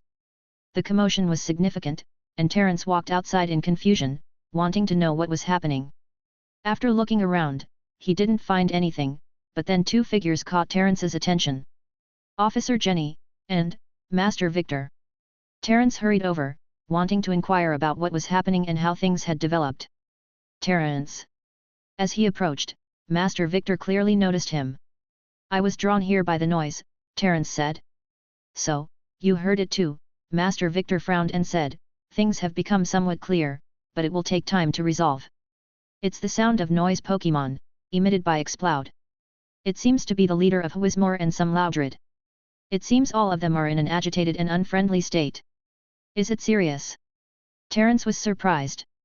"They are highly aggressive now, but they have retreated into the mountains. That's not good." Terence rubbed his head, feeling a headache coming on. "It seems like a few trainers went into the mountains yesterday without permission. I don't know if they were stopped by someone or not." As he spoke, Officer Jenny beside him was taken aback. "I haven't received any reports. If they took action, they should probably be in the mountains now." Terence looked at Master Victor. If the trainers were attacked by the agitated Exploud at this moment, it wouldn't be surprising if some unexpected incident occurred. "I understand." The situation was indeed serious. Master Victor hesitated for a moment, then handed Terence a Pokeball. "You know those trainers, right? This is Pidgeot's Pokeball. See if you can find them first and persuade them to wait for rescue. Tell them not to act recklessly. Officer Jenny and I will immediately investigate the situation with Exploud." "Leaving it to him, are you sure?" Officer Jenny was taken aback, looking at Terence, who was around 10 years old. "Don't worry," Master Victor said, "he's a breeder. If any unexpected situation arises, he can handle it better than an ordinary trainer. Plus, with Pidgeot by his side, nothing should go wrong." Chapter 45, Totem Pokémon. Near Verdanturf Town, a mountain range separate two populous areas, which was the path between Verdanturf and Rustboro. The verdant-hued mountain range resembled the spine of a colossal beast, concealed within the blue and translucent dawn. Above the mountains, accompanied by a roaring sound, a gigantic Pidgeot was circling around. Terence was clinging tightly to Pidgeot, enduring the discomfort caused by the air currents, his gaze overlooking the entire mountain range. This is so exhilarating. It's his first time flying at such a high altitude, and the pleasure was beyond imagination. No time to savor the moment, Terence didn't dare to forget his mission. When Pidgeot slowed down a bit, he spoke, "There should be 4 people. Search carefully." Pidgeot possesses excellent eyesight, and it's clearly more capable of finding people than Terence. Be careful and maintain this altitude. When trainers ride flying Pokémon in the wild, they avoid flying at low altitudes. If they accidentally enter another Pokémon's territory, they'll be attacked directly, which is extremely dangerous. Although Terence is a young rookie, his essential survival knowledge surpasses that of an ordinary rookie trainer by far. As time passed, Pidgeot and Terence thoroughly explored the mountain range. Suddenly, a group of purple figures flashed before their eyes, making them halt immediately. That is Whismur and Loudred. Terence's gaze flickered, as if he had encountered the main characters. They've come so deep in the mountains. Ignore them, let's find those 4 first. In the next moment, Terence instructed Pidgeot to bypass the group. His main objective is the safety of Tyson and the others. As for the truth behind the Rustturf tunnel incident, it's best left to professionals to investigate. Roar! Roar! Damn it! Terence doesn't want to invite trouble, but reality didn't go according to his wishes. A loud roar echoed out, and if Pidgeot hadn't slowed down and stabilized its body in time, they would have probably fallen. Terence, high in the sky, looked downward. Amidst the group of Whismur, an enormous figure appeared, and the moment the Pokémon appeared, his pupils shrank. So, that's the leader of the group of Whismur, Exploud, as Master Victor mentioned. That size, it's probably at least 2 meters. Exploud resembles a massive source of sound, continuously emitting roaring sounds from the ground. Even though Terence had covered his ears, he could still feel the intense tremors. It's really a noise Pokémon whose roars can even be heard from 10 kilometers away. Pidgeot, let's retreat for now. Terence's brows furrowed, unsure why Exploud is so aggressive. It's not good, relying solely on its roar, it can affect Pidgeot's flight, and coupled with its size, it's probably not something an ordinary trainer can handle. If Tyson and the others encounter it unluckily, along with the numerous Loudred and Whismur, things will become troublesome. Terence got a special feeling from Exploud, just like when he encountered Altaria, Swablu's mother, and the overlord of MT Chimney. It's incredibly strong, surpassing ordinary Pokémon. These types of Pokémon are undoubtedly the ones that emerge victorious from intense competition within a group or a particular region in the harsh natural environment. They excel in strength and various other aspects. Since the establishment of the Pokémon League, these Pokémon have been the most troublesome. Ordinary trainers are no match for them. Whenever the League wants to urbanize or populate certain areas, if they face obstruction from these Pokémon, things become complicated. It often requires gathering numerous elite trainers or using technological means to achieve their goals. However now, human settlements, towns, and cities have become saturated, and there's less emphasis on wilderness development. Many totem Pokémon have been defeated or captured by League trainers or have left their habitats. Powerful Pokémon remaining in the wild have become scarce. With the modernization of various regions, the strength of Pokémon in the wilderness may decline further. Pidgeot and Terence hastily departed. The sounds emanating from Exploud will definitely travel far, and Master Victor's side probably heard it too. Next, it's their work. Meanwhile, did you feel that? Near a certain cave, Tyson sensed the vibrations around him and hurriedly said. Josa, Little Chi, and Ayu's expressions became serious as they nodded. Looks like we've got some leads. Tyson smiled faintly, feeling excited. They couldn't handle the previous vibrations that well, but this time they wouldn't let them slip away. Let's hurry. The group set out once again. As long as they can discover the cause of the incident or resolve the rust earth tunnel incident, they will gain fame and become well known among the nearby trainers. This is an incredibly tempting prospect for any trainer who has recently embarked on their journey. And if they become well known, they might even receive some titles of their own. Trainers who possess titles can obtain unimaginable benefits, whether in the public or official sphere. Therefore, the group was extremely focused, serious, and careful. After about 5 minutes, Gulu! Gulu! From one side of the mountain road came a piercing and shrill sound, like that of a jet engine. Countless voices overlapped, creating a cacophony that hinted at a group of creatures gathered and calling out in unison. It's the sound of Whismore, Captain Tyson said with a serious tone. At this moment, he sounded somewhat nervous. After all, they're just a few curious trainers exploring the unknown, and no one can be certain what will appear or happen. Come out, grovel, prepare for battle. Persian, you come out too. Rosalia. Ningkata. In the narrow space, each of the 4 individuals summoned a Pokémon, their eyes fixed firmly on the Whismore that had emerged on the opposite side. Fortunately, it's just a few Whismore. I'll take care of them. Josa said. A trace of disdain flashed in Josa's eyes. It's just a weak Whismore, it definitely won't be a match for his Persian. The others also carried a hint of contempt. Pokémon like Whismore looked completely non-threatening. They just need to be careful of their sharp growls and avoid getting disturbed. Good, let's end the battle quickly. Tyson nodded and spoke to the others. At that moment, however, the group instinctively looked up because a sudden darkness instantly enveloping them. A dark shadow flashed through the sky, accompanied by a strong gust of wind. Following that, a young voice rang out. What a hassle! Beautifully, use sleep powder. Chapter 46, Reason. Tyson looked up to see a beautifully fluttering its wings, followed by a torrent of green powder falling from the sky. Shortly after, the several Whismore fell asleep on the ground without being able to resist at all. Above their heads, a nearly 2 meters tall Pidgeot flapped its wings, causing the group to shiver as they felt the chilling wind from above. Is that Pidgeot? And there's Beautifully too. Who's there? The battle with the Whismore was interrupted, and the 4 of them looked up in surprise. However, apart from the Pidgeot flying in the sky and the Beautifully circling around, they didn't see anything else. It wasn't until the Pidgeot slowly descended and a young boy in a white shirt with golden brown hair jumped off its back that they regained their senses. The boy appeared gentle, but his brown eyes revealed seriousness. He looked at the 4 of them, pondered for a moment, but before he could speak, the others instantly shouted. You're the guy from yesterday. Josa looked at him in astonishment, his tone unfriendly. Hey, why did you break the promise? We waited for you for a long time. Little Chi, the young female trainer, also recognized Terence and expressed her displeasure. Au and Tyson also looked at him. Terence. I never promised you anything, Terence sighed in frustration. He originally had no intention of seeing them again. I said it afterwards too, I never had that intention. But you never gave me a chance to explain. The 4 of them were obviously dissatisfied with this answer. At the same time, their gaze shifted to Beautifully and Pidgeot. Not to mention Beautifully, the magnificent appearance and the fierce gaze of the nearly 2-meter-tall Pidgeot alone intimidated the group of boys and girls. Now is not the time for explanations.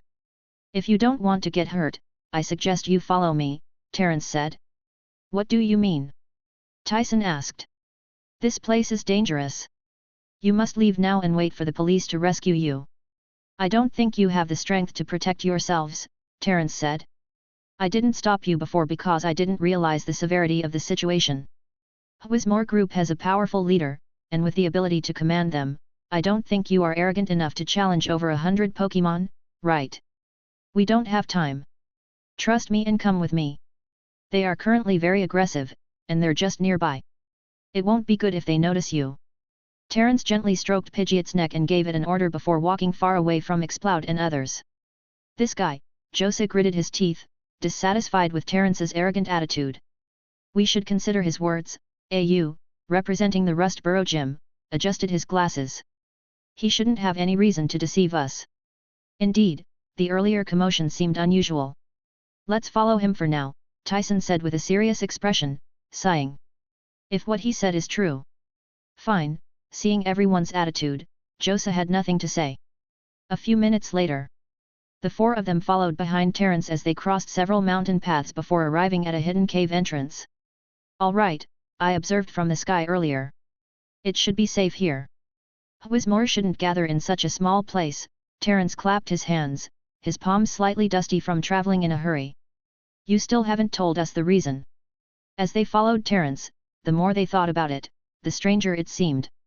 Why would a boy younger than them appear here to warn them? Especially Pidgeot. Its strength seemed quite impressive. How could a rookie trainer like Terence control it? Roar! Roar! Terence calmly looked at them. Suddenly, another roar resounded, causing his expression to change. "I don't have the time to explain. Just remember, stay here, I'll be back soon." "Pidgeot!" he shouted loudly to the Pidgeot flying in the sky, and Terence climbed onto its back again, flying back in the direction they had come from. "It seems Master Victor and others have arrived. Are they fighting?" Terence analyzed the Rust Earth Tunnel incident and had a hunch that the root cause were not Whismore. He wanted to see how this incident would end. With Pidgeot's fast-flying flight, in the blink of an eye, he returned to the starting point. However, unlike the chaotic scene he had imagined, Exploud, Whismore, and Loudred appeared surprisingly quiet. In addition, Officer Jenny was riding on a majestic Arcanine, accompanied by two male officers in police uniforms, all looking ahead. Master Victor and a fox-like Pokémon stood peacefully in front of Exploud, seemingly engaged in a conversation. The communication was being conducted by Alakazam through telepathy. Following that, Exploud's expression went from cautious and gradually relaxed to normal. Everything happened quite quickly. Exploud. As Exploud recovered, Master Victor smiled. "It has recovered." Terence was taken aback. What had they communicated in such a short time that made the fiercely aggressive Exploud calm down? Then, to Terence's astonishment, Master Victor bowed to Exploud, and all the Whismore and Loudred stepped back and left this place together with Exploud. "What about those trainers?" Master Victor had noticed Terence, who landed from the sky. "They are in a cave about a kilometer northwest from here," Terence said. "There were a few Whismore there, and they almost got into a fight. In the end, I had beautifully used sleep powder to put them to sleep. Go wake up those Whismore. The matter has temporarily come to an end," Master Victor said. Verdanturf Town, Pokémon Center. Only half a day had passed since Exploud calmed down. Tyson and his group, who had entered the mountains, were found by Officer Jenny and severely reprimanded. However, they were all clamoring to see Terence. As for Terence, he naturally couldn't appear before them. At this moment, he was walking in the mountains with Master Victor. "So, that's how it is. So we wrongly blamed the Whismore." Rust Earth Tunnel incident became clear. It originated from the largest farm in Lavaridge Town. In pursuit of greater profit, the farm owner decided to take advantage of the geographical advantage and turned the nearby farmland into a large hot spring resort. While, the group of Diglett that had been raised by the farm owner was heartlessly abandoned. Diglett prefers loose soil for their habitat, and their feces enrich the soil, so many farmer families carefully nurture them. As the largest farmer family in Lavaridge Town, the farm owner had nearly 100 Diglett. However, after the farm was abandoned, this group of Diglett became homeless. So, Diglett headed south, searching for new suitable caves to live in, and they eventually ended up near Verdanturf Town. While Diglett are not prone to fighting, the places they pass through become more loose in soil texture. If their migration coincided with the Rust Earth Tunnel construction, there would be a risk of nearby mountains collapsing, Terence explained. At the same time, the migration of Diglett disrupted the territory of the Whismore, causing great disturbance to their habitat. Although they temporarily repelled the Diglett, Whismore have no effective means to deal with the Diglett that had burrowed underground. Therefore, they sought the help of humans, or rather, they wanted to warn humans of the danger posed by the Diglett and interrupt the Rust Earth Tunnel project, hoping that humans would assist them in driving away the invading Diglett. The result is obvious. Both sides were unable to communicate properly. Coupled with the wrong judgments of the decision-makers, trainers were brought in to drive away the Whismore, further escalating the conflict. Terence felt speechless. This kind of misunderstanding reminded him of a Pokémon, Absol. When Absol senses the signs of disaster, it appears before humans to warn them. However, in ancient times, Absol was seen as a symbol of disaster by them due to the lack of understanding and communication with Pokémon. Perhaps the Whismore didn't intend to cause trouble from the beginning. But when the trainers tried to solve the problem through force, the conflict arose. Even though they had good intentions, the trainers' attitude angered Exploud. During Master Victor's investigation of the nearby mountains, he discovered the traces of Diglett migration and made a series of judgments, allowing for reasonable communication with Exploud. After making concessions, both sides resolved their grievances.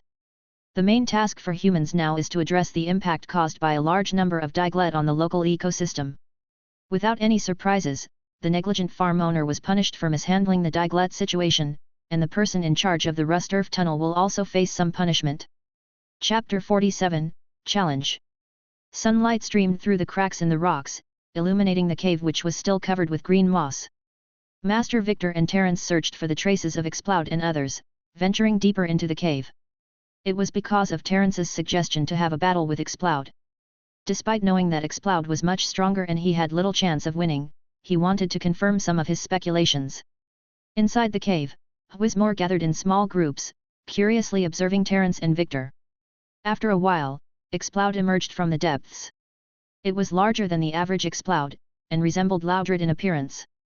It had a notably large mouth, a predominantly purple body with several indentations, allowing it to produce flute-like sounds. "Nice to see you again, Exploud. Do you want to battle me?" Terence smiled as he looked at Exploud, sensing its aura. It possessed a presence that was not common among Pokémon, especially those Pokémon that are raised. "In exchange, we will use our full authority to handle the matter of Diglett, and you can all live here peacefully," Master Victor said. Exploud. Exploud's red pupils stared at Terence as it opened its massive mouth that occupied most of its body. With a slight gap, it unleashed a burst of sound waves, disrupting the surrounding airflow. "Do you agree?" Terence asked. Exploud nodded and let out a roar. All the nearby Whismore retreated to the back, and then Exploud extended its hand, pointing outside. "Understood." Following Exploud, Terence and Victor began walking towards the exit of the cave. They arrived at a relatively open area with no dangerous rocks or cliffs, perfect for a battle. "The rules are 1-on-1. I choose Beautifully as my Pokémon." Throwing a Pokeball forward, Beautifully emerged from a flash of white light. Its body had intersecting shades of grey and black, and its wings were adorned with vibrant patterns. It stared at Exploud, full of fighting intent. Beautifully appeared gentle, but only towards those whom it is familiar with. Being naturally aggressive, Beautifully is full of combativeness. It would launch fierce attacks when provoked, and without a trainer's teachings, this temperament would be more pronounced in the wild. Master Victor stood on the sidelines, taking on the role of a spectator. He was also curious about Terence's reason for wanting to battle Exploud. Exploud was formidable, almost unbeatable for Terence and Beautifully. Ahead, Exploud stood firm on the ground.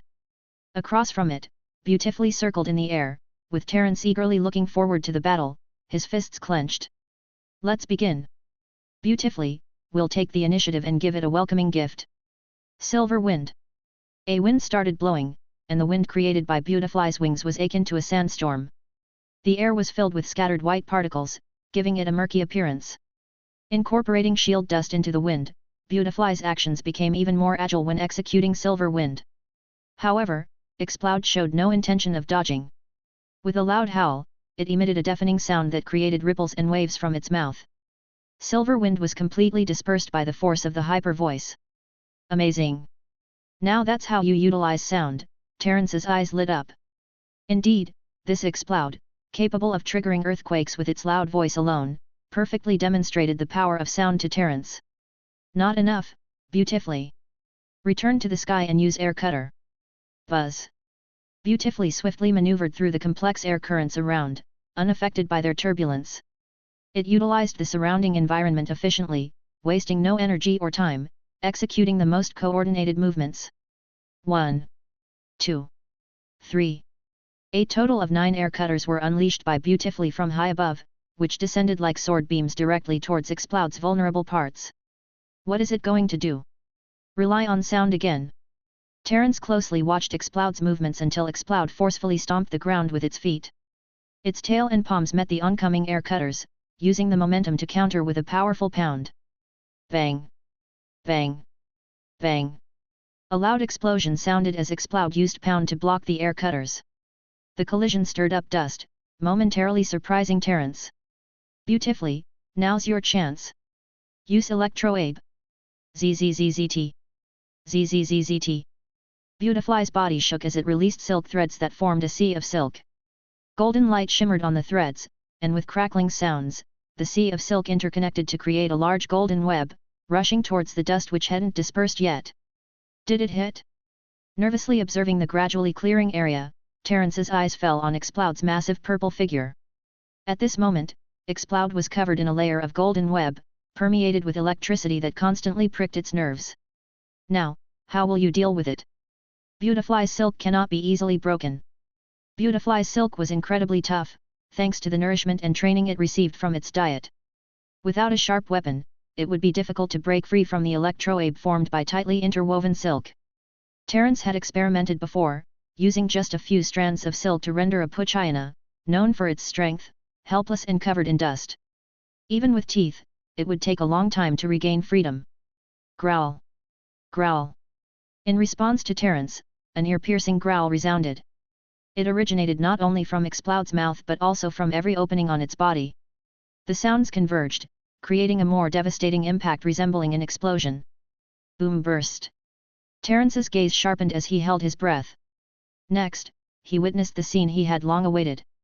Electro-Abe, utilizing resilient silk and paralysis-inducing electric current, and woven through complex interlacing, formed a sturdy and difficult-to-break web. Being hit by this move would undoubtedly give a headache to most Pokémon. However, countless explosive-like sound waves emanated from Exploud's mouth and openings. The ground around Exploud violently trembled, causing even Terence to cover his ears. A deafening roar echoed in his mind, almost overwhelming him with the immense impact of the noise. Beautifly's proud Electro-Abe, honed through long training, shattered directly under the barrage of sound waves. The carriers of electric current, the silk threads, turned into powder from within, and the Electro-Abe entwined around Exploud vanished completely in a matter of moments.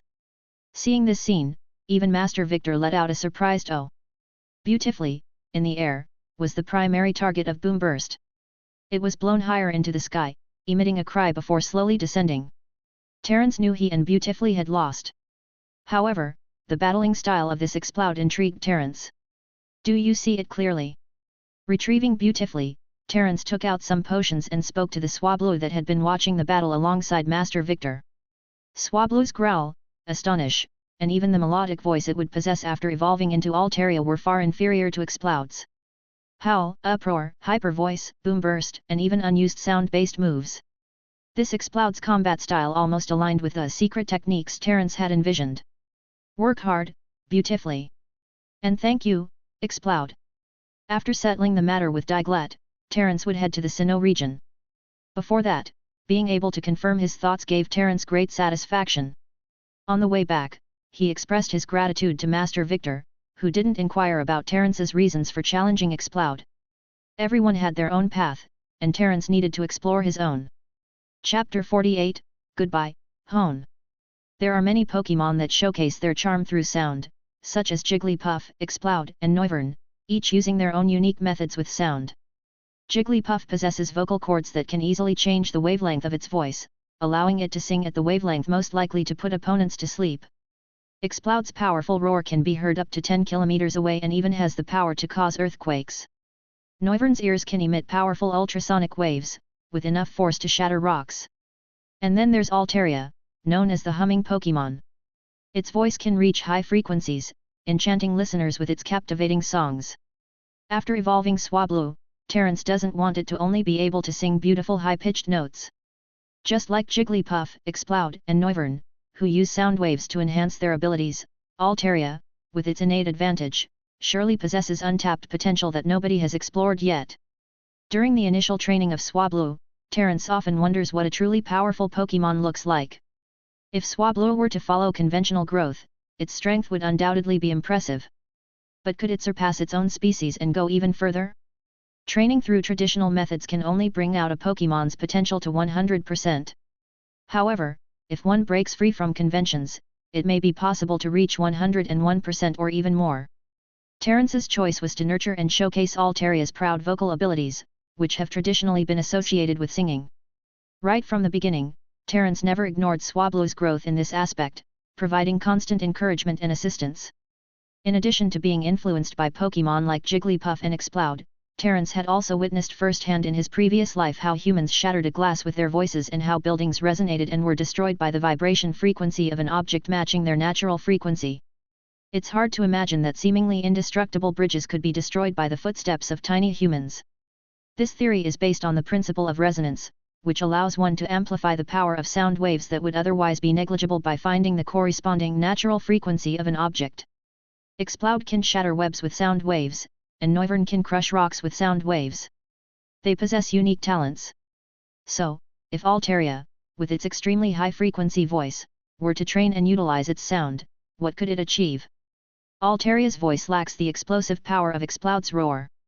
It also lacks the destructive force of Noivern's sound waves. Its advantage lies in the vast range and the ability to modulate its voice, creating different beautiful melodies. Terence doesn't expect Altaria to cause earthquakes like Exploud or possess the powerful supersonic of Noivern. But if Altaria can quickly discover the natural frequency of common moves like Fire Blast, Energy Ball, Solar Beam, and Hyper Beam, and use a certain growl to find the corresponding resonance frequency, could it achieve similar effects? By minimizing costs, neutralizing most common projectile-based moves of opponents, Altaria could almost achieve an unbeatable position. In that case, this simple technique could also be called a signature move. Terence couldn't be certain, this was also his speculation, whether it could succeed or not. The secret technique was not something that could be achieved in just 1 or 2 years. Finding the frequency of a move quickly during battles might seem like wishful thinking. However, Swablu's move, Mirror Move, which mimics the opponent's move, made Terence boldly believe that this unconventional idea can be put into practice. He has a hunch that Mirror Move is the key to this technique. Terence hasn't determined the specific training method yet. It's still just a preliminary concept, intended to be one of his long-term research projects, just like the secret technique of Beautifully. It represents the indispensable foresight and vision of an excellent breeder. This goal cannot be achieved in a day or two, nor can it be realized immediately after taking action. Everything takes a long time to refine, improve, and optimize. Moreover, even if it fails, there won't be any severe consequences. If one lacks the courage to try, there's no point in becoming a breeder. Once this technique is mastered, even with limited usage, it will elevate Swablu's future to new heights, reaching a position that not even Master Victor had anticipated. 1 year, 2 years. Terence was prepared to dedicate 10 years, using his identity as a breeder to wholeheartedly assist Swablu in perfecting this technique. Verdanturf Town, Pokémon Center. After resolving the Diglett incident, Master Victor finally shifted his focus to Terence. A conversation with the senior management of Crown Academy began, discussing Terence's admission as a transfer student. The process went smoothly, and Terence unknowingly obtained the coveted opportunity to enroll in Crown Academy that many dream of.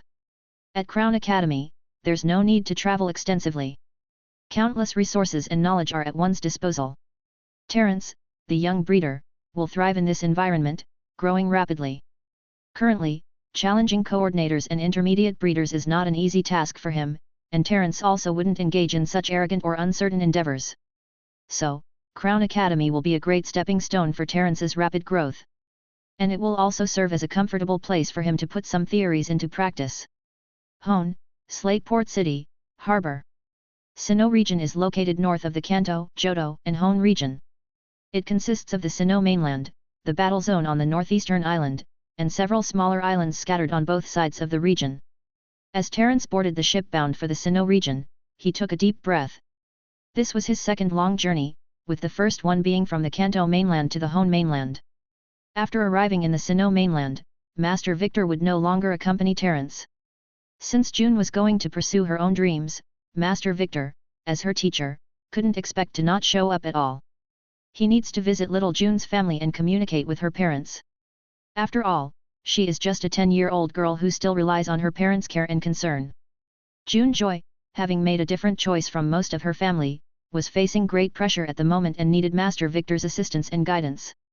Terence had seen little June's emails. She was a different kind of joy. I want to become a professor. I developed this idea during my travels with teacher. Rather than staying in one place to heal Pokémon injuries for trainers, I'd prefer to go to deserts, snowy mountains, grasslands, or peaks to help homeless Pokémon. When an area's ecology collapses, the first to suffer are often the wild Pokémon living there. The cause of their current situation is the extensive capturing of Pokémon by trainers and the formation of cities. I may not be strong, but I hope to make people realize that both humans and Pokémon should be part of this world. I plan to go to Kalos region, where the ecological damage is most severe. If I can, I hope to engage in research on ecological conservation. Terence smiled wryly.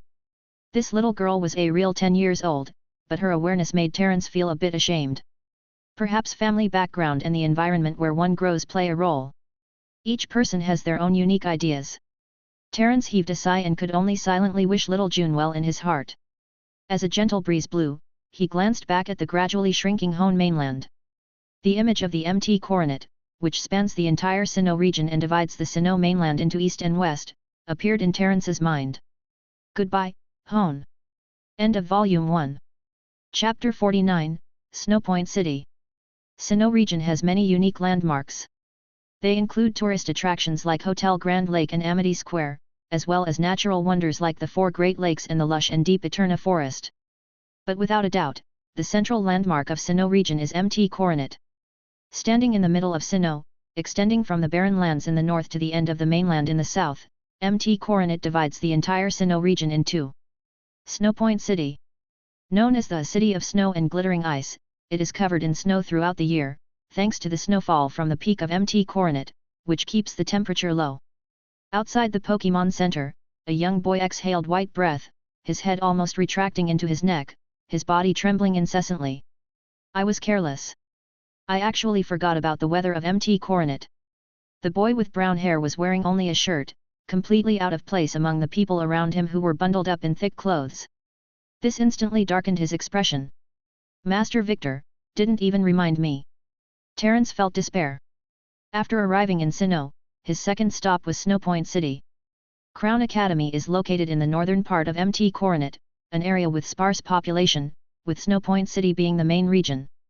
Due to the snow blowing down from the peak of MT Coronet, the northern region is not only cold, but the roads leading north are also particularly treacherous. The academy was quite a distance from Snowpoint City, and Terence, holding a map, looked at the circled position on it and let out a long sigh. What a disaster! Swablu and Beautifully, these two don't even want to come out now. They're hiding in their pokeballs. The difference in weather between Snowpoint City and the Hone region is quite evident, and both Swablu and Beautifully dislike the icy environment. Terence comforted himself, he will allow them to be willful for 2 days. Once they arrive at Crown Academy, no matter how cold it is, they must come out and do some training. Flying type Swablu and Beautifully must overcome this major obstacle of ice. Terence walked through Snowpoint City, trembling with cold. He has to leave immediately and reach Crown Academy before nightfall, or else he suspects he might freeze to death on the way. As Terence passed by a clothing store, he glanced through the glass and his mouth watered at the sight of the fluffy cotton clothes hanging up. Terence, a young and promising junior breeder, is now facing a major crisis. Having lived in the warm southern region of the Hone mainland for years, Terence was taken aback when he arrived in Sinnoh and realized that none of the clothes he had packed were suitable for this weather. This is too much. Too much. Hey. Terence's eyebrows twitched as he realized that the voice just now didn't sound like an echo, but a female voice. Turning around, Terence saw a girl standing behind him, around the same age, wearing a skirt and short sleeves. Are you a trainer from outside? Are you facing any difficulties? The girl looked friendly, staring at Terence with pure eyes. Well. Terence's mouth twitched as he looked at the youthful and energetic girl in a short skirt, but he held back his words of "I'm cold." It's nothing. Terence fell silent and said. By the way, your scarf is so cute. Hey, where did you buy it? Suddenly, the girl put her hands on Terence's shoulders, her eyes sparkling as she looked at his scarf. Terence was startled, and cold sweat ran down his face. It was given to me by my grandmother. Awkwardly smiling, Terence pushed the girl away. Your grandmother? Did she make it herself? It's so cute. How is it cute? Glancing at the light yellow scarf, it's the only thing Terence could find to keep himself warm, although it's warm, he couldn't find anything cute about it. Seemingly sensing Terence's helplessness, the girl paused for a moment, then smiled and said, sorry about that. Are you a trainer? You want to battle? Terence asked. Of course. It's rare for trainers to come to Sootopolis City. I haven't battled an unfamiliar trainer in a long time. That's quite pitiful, Terence said. Oh, so you agree? No, I refuse. I'm in a hurry. Maybe we'll meet again if fate allows. Adjusting his scarf, Terence exhaled a breath of cold air, and lazily walked past the girl. Hey, don't go. I'm Candace, the gym leader of the Sootopolis gym. Don't you want to challenge the Sootopolis gym? The girl named Candace quickly spoke after seeing Terence's disregard. Terence stopped. You're a gym trainer? He was doubtful. This Candace wasn't even 10 years old. Even if they wouldn't intentionally make it difficult for challengers, the gym's casual attitude seems questionable. Well, not yet, but I will become a gym trainer eventually. Candace hesitated for a moment, then says firmly. Terence resumed walking. Hey, don't be so heartless. Let's battle. How can a trainer refuse a challenge? Even if you have somewhere to go, you can leave after the battle. Terence had to admit that she has a point. Compared to little June, this one really seems like a 10-year-old girl. Sigh. I'm in a hurry. We can battle next time. Come on, heading south, even if you're pretending to go somewhere, you should at least find the right direction first. To the south of Sootopolis City lies Mt. Coronet, which is covered in accumulated snow for years. Even if he wants to leave Sootopolis City, going south is definitely not the way. I'm going to school. Uttering these slightly peculiar words, Terence suddenly felt a lot younger. Going to school. On Earth, he would still be a primary school student at this age. But in this world, human beings grow up quickly in general, and even children mature much earlier than on Earth. School? In that direction, are you going to Crown Academy? Candace was taken aback, her eyes widening in surprise. But Crown Academy's school term has already started. Hey! After saying that, she continued to stare at Terence with a puzzled expression. You know about Crown Academy, didn't Master Victor say that Crown Academy has been in decline for a long time, and not many people know about it anymore? Of course. Candace wore a smug expression. Got it, if you're going to Crown Academy, the road is going to be bad. But if you win against me in a battle, I'll tell you a shortcut. A battle, hey? Fine. Where shall we do it? In the end, Terence followed Candace as if it were the expected course of action. To make it easier to reach his destination, it's good to warm up with a battle first. As they walked ahead, Candace was filled with joy. It's right up ahead, Pokémon Trainers School. There's a battle arena there. A school. Yeah, it's responsible for teaching the knowledge about trainers to the kids in the city. Terence stared at the distant building, feeling a bit stunned.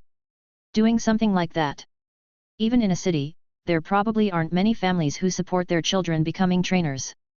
Establishing such a school would be completely thankless and challenging. However, Terence remembered Fallarbor Town, which, compared to other towns or cities, was too remote and backward. Few trainers had emerged from there, and even a Pokémon Center had not been established there yet. If Fallarbor Town had a school like this, perhaps the current situation would be better? Chapter 50, Magnificent Battle. Candace was also a student at this Pokémon Trainers School. As soon as she entered, after learning that there would be a battle to watch, many children inside the school ran out excitedly. It was incredibly attractive for these kids who had yet to obtain their first Pokémon from a professor to witness a battle between trainers. Candace was full of confidence as she led Terence to the battle arena and found a middle-aged man from the school to act as the referee. Let's make it a 1v1 battle, Terence said. He only had 2 Pokémon with him, Beautifly and Swablu. The options were either 1v1 or 2v2, and to save time, Terence chose the former. All right, no problem. Candace accepted everything and continued, I'm sending out Snover. Standing on opposite sides of the arena, Candace was the first to throw out her Pokeball. With a flash of white light, a Pokémon resembling a tree stump with a bamboo cap appeared. However, its cap was entirely white, and its arms had a deep green hue. Standing in the arena, it looked incredibly calm. So it's Snover. Terence observed the opponent. Snover was a Pokémon of the ice and grass type. It usually lives in the snowy mountains and rarely comes across humans. Therefore, if it came across one, it would often curiously approach them. In that case, I'll send out Beautifully. Beautifully still hasn't mastered many powerful moves. Terence hadn't specifically trained it in that aspect. For Beautifully, its battlefield was the stage of Pokémon Contests, where the skillful use of moves took priority. Even in ordinary battles, this point can be demonstrated. This Pokémon is, Candace curiously looked at Terence. Beautifully, are you a trainer from the Hone region? Beautifully is a bug/flying type, right? But I won't hold back. Of course, Terence chuckled. By the way, this is my first battle against a trainer. But I advise you to give it your all. I believe we are quite powerful. Terence didn't want her to take them lightly, moreover in terms of battle experience, he wasn't lacking at all. What? Your first battle? Candace looked surprised at Terence, but upon thinking, it was quite fitting for a rookie trainer of his age. The battle rules are 1v1. When one Pokémon becomes unable to battle, the battle will end. Then, I will declare the battle has begun. You can make the first move, Candace shouted. Then I won't be polite. Beautifully, use gust. Following Terence's command, Beautifully flapped its beautiful wings. The already cold weather became even chillier under the gusts of wind, making everyone around feel the icy air. The most immediate effect could be felt by Snover, the main target of the gust move. Gust move caused Candace's skirt to flutter, but she paid no mind. This level of cold wind won't harm Snover. It has always lived on top of MT Coronet. Oh, I see, Terence smiled. Despite the strong wind, Snover remained standing there, seemingly unaffected by it. Now, it's our turn to attack. Snover, counter with icy wind. Compared to Beautifly's gust, Snover blew out a chilling wind mixed with ice crystals. It truly resembled a storm in a blizzard, appearing even more magnificent and powerful. Cool. Caught in the icy wind, Beautifully showed a pained expression and its movements became sluggish. It still hadn't adapted to the cold environment. Endure it! Terence exclaimed. Can you feel the airflow around you clearly? Glide along the icy wind. Tailwind move. Amidst the fierce wind, sensing the airflow and utilizing the wind's direction, Beautifully increased its speed with the help of the wind's power. Beautifully struggled to flap its wings, creating a whirlwind amidst the storm. Finally, to Candace's disbelief, Beautifully effortlessly danced in the midst of the icy wind. In the sky filled with ice crystals, Beautifully controlled its graceful figure, its dancing movements like the most enchanting melody, adorned with sparkling frost, adding a dreamlike beauty to its flight. Interesting, very interesting. But how long can Beautifully endure the cold wind? Candace became excited. She realized that this opponent was different, unlike any trainer she had battled before. It must be quite physically demanding. Let's capitalize on our advantage. Snover, disrupt Beautifly's movements with Ice Shard. Upon hearing this, Snover instantly created numerous ice chunks and quickly threw them towards Beautifully. The ice chunks were densely packed, successfully blocking most of Beautifly's flight path. Candace wore a smug expression. In her eyes, Beautifully was already trapped. However, when she looked at Terence, she noticed he showed no signs of panic on his face. This made Candace calm down and observe the situation on the battlefield. Then, she witnessed an extremely shocking scene. Not only was Beautifully undisturbed by the incoming ice shards, but it also danced in the sky even more freely and agilely. This was the only assessment Candace could come up with for Beautifully at the moment. Facing the dual attack of icy wind and ice shards, Beautifully flawlessly utilized its agility, taking advantage of every crucial moment to effortlessly dodge all the attacks. How is that possible? Candace was taken aback. She could clearly see Beautifully showing signs of discomfort in the icy wind. How could it concentrate and control its flight despite the threat of Ice Shard? Beautifully, Electroabe. Just as Candace hesitated, with a sharp crackling sound, a large net surrounded by golden electricity formed and descended from the sky, covering Snover. Oh no! Snover, quickly break it with Razor Leaf. Faced with the incoming Electroabe, Snover hastily threw several leaves. The sharp blades flew toward the Electroabe, and the two moves collided directly. When the leaves touched the Electroabe, they were initially hindered by the electric current, but then they cut through the silk. However, Snover's Razor Leaf had too few leaves, and due to the interference of the electric current, only a portion of the Electroabe's structure was destroyed. Use another Razor Leaf. Candace was clearly unwilling to give up. She gave the command, and Snover again assumed the pose to execute the move, fully focused on destroying the Electroabe. While the razor leaf was completing, Terence's voice resounded once again. Finish it off. Razor leaf sliced through the remaining electrode, but as Terence's voice fell, Snover's feet were entangled by strands of silk, causing it to be pulled down to the ground. What, that angle? Candace's eyes widened, looking up towards the sky. Beautifully, which was originally far away from Snover, had spewed out a thin and straight silk thread, directly wrapping around Snover's ankle.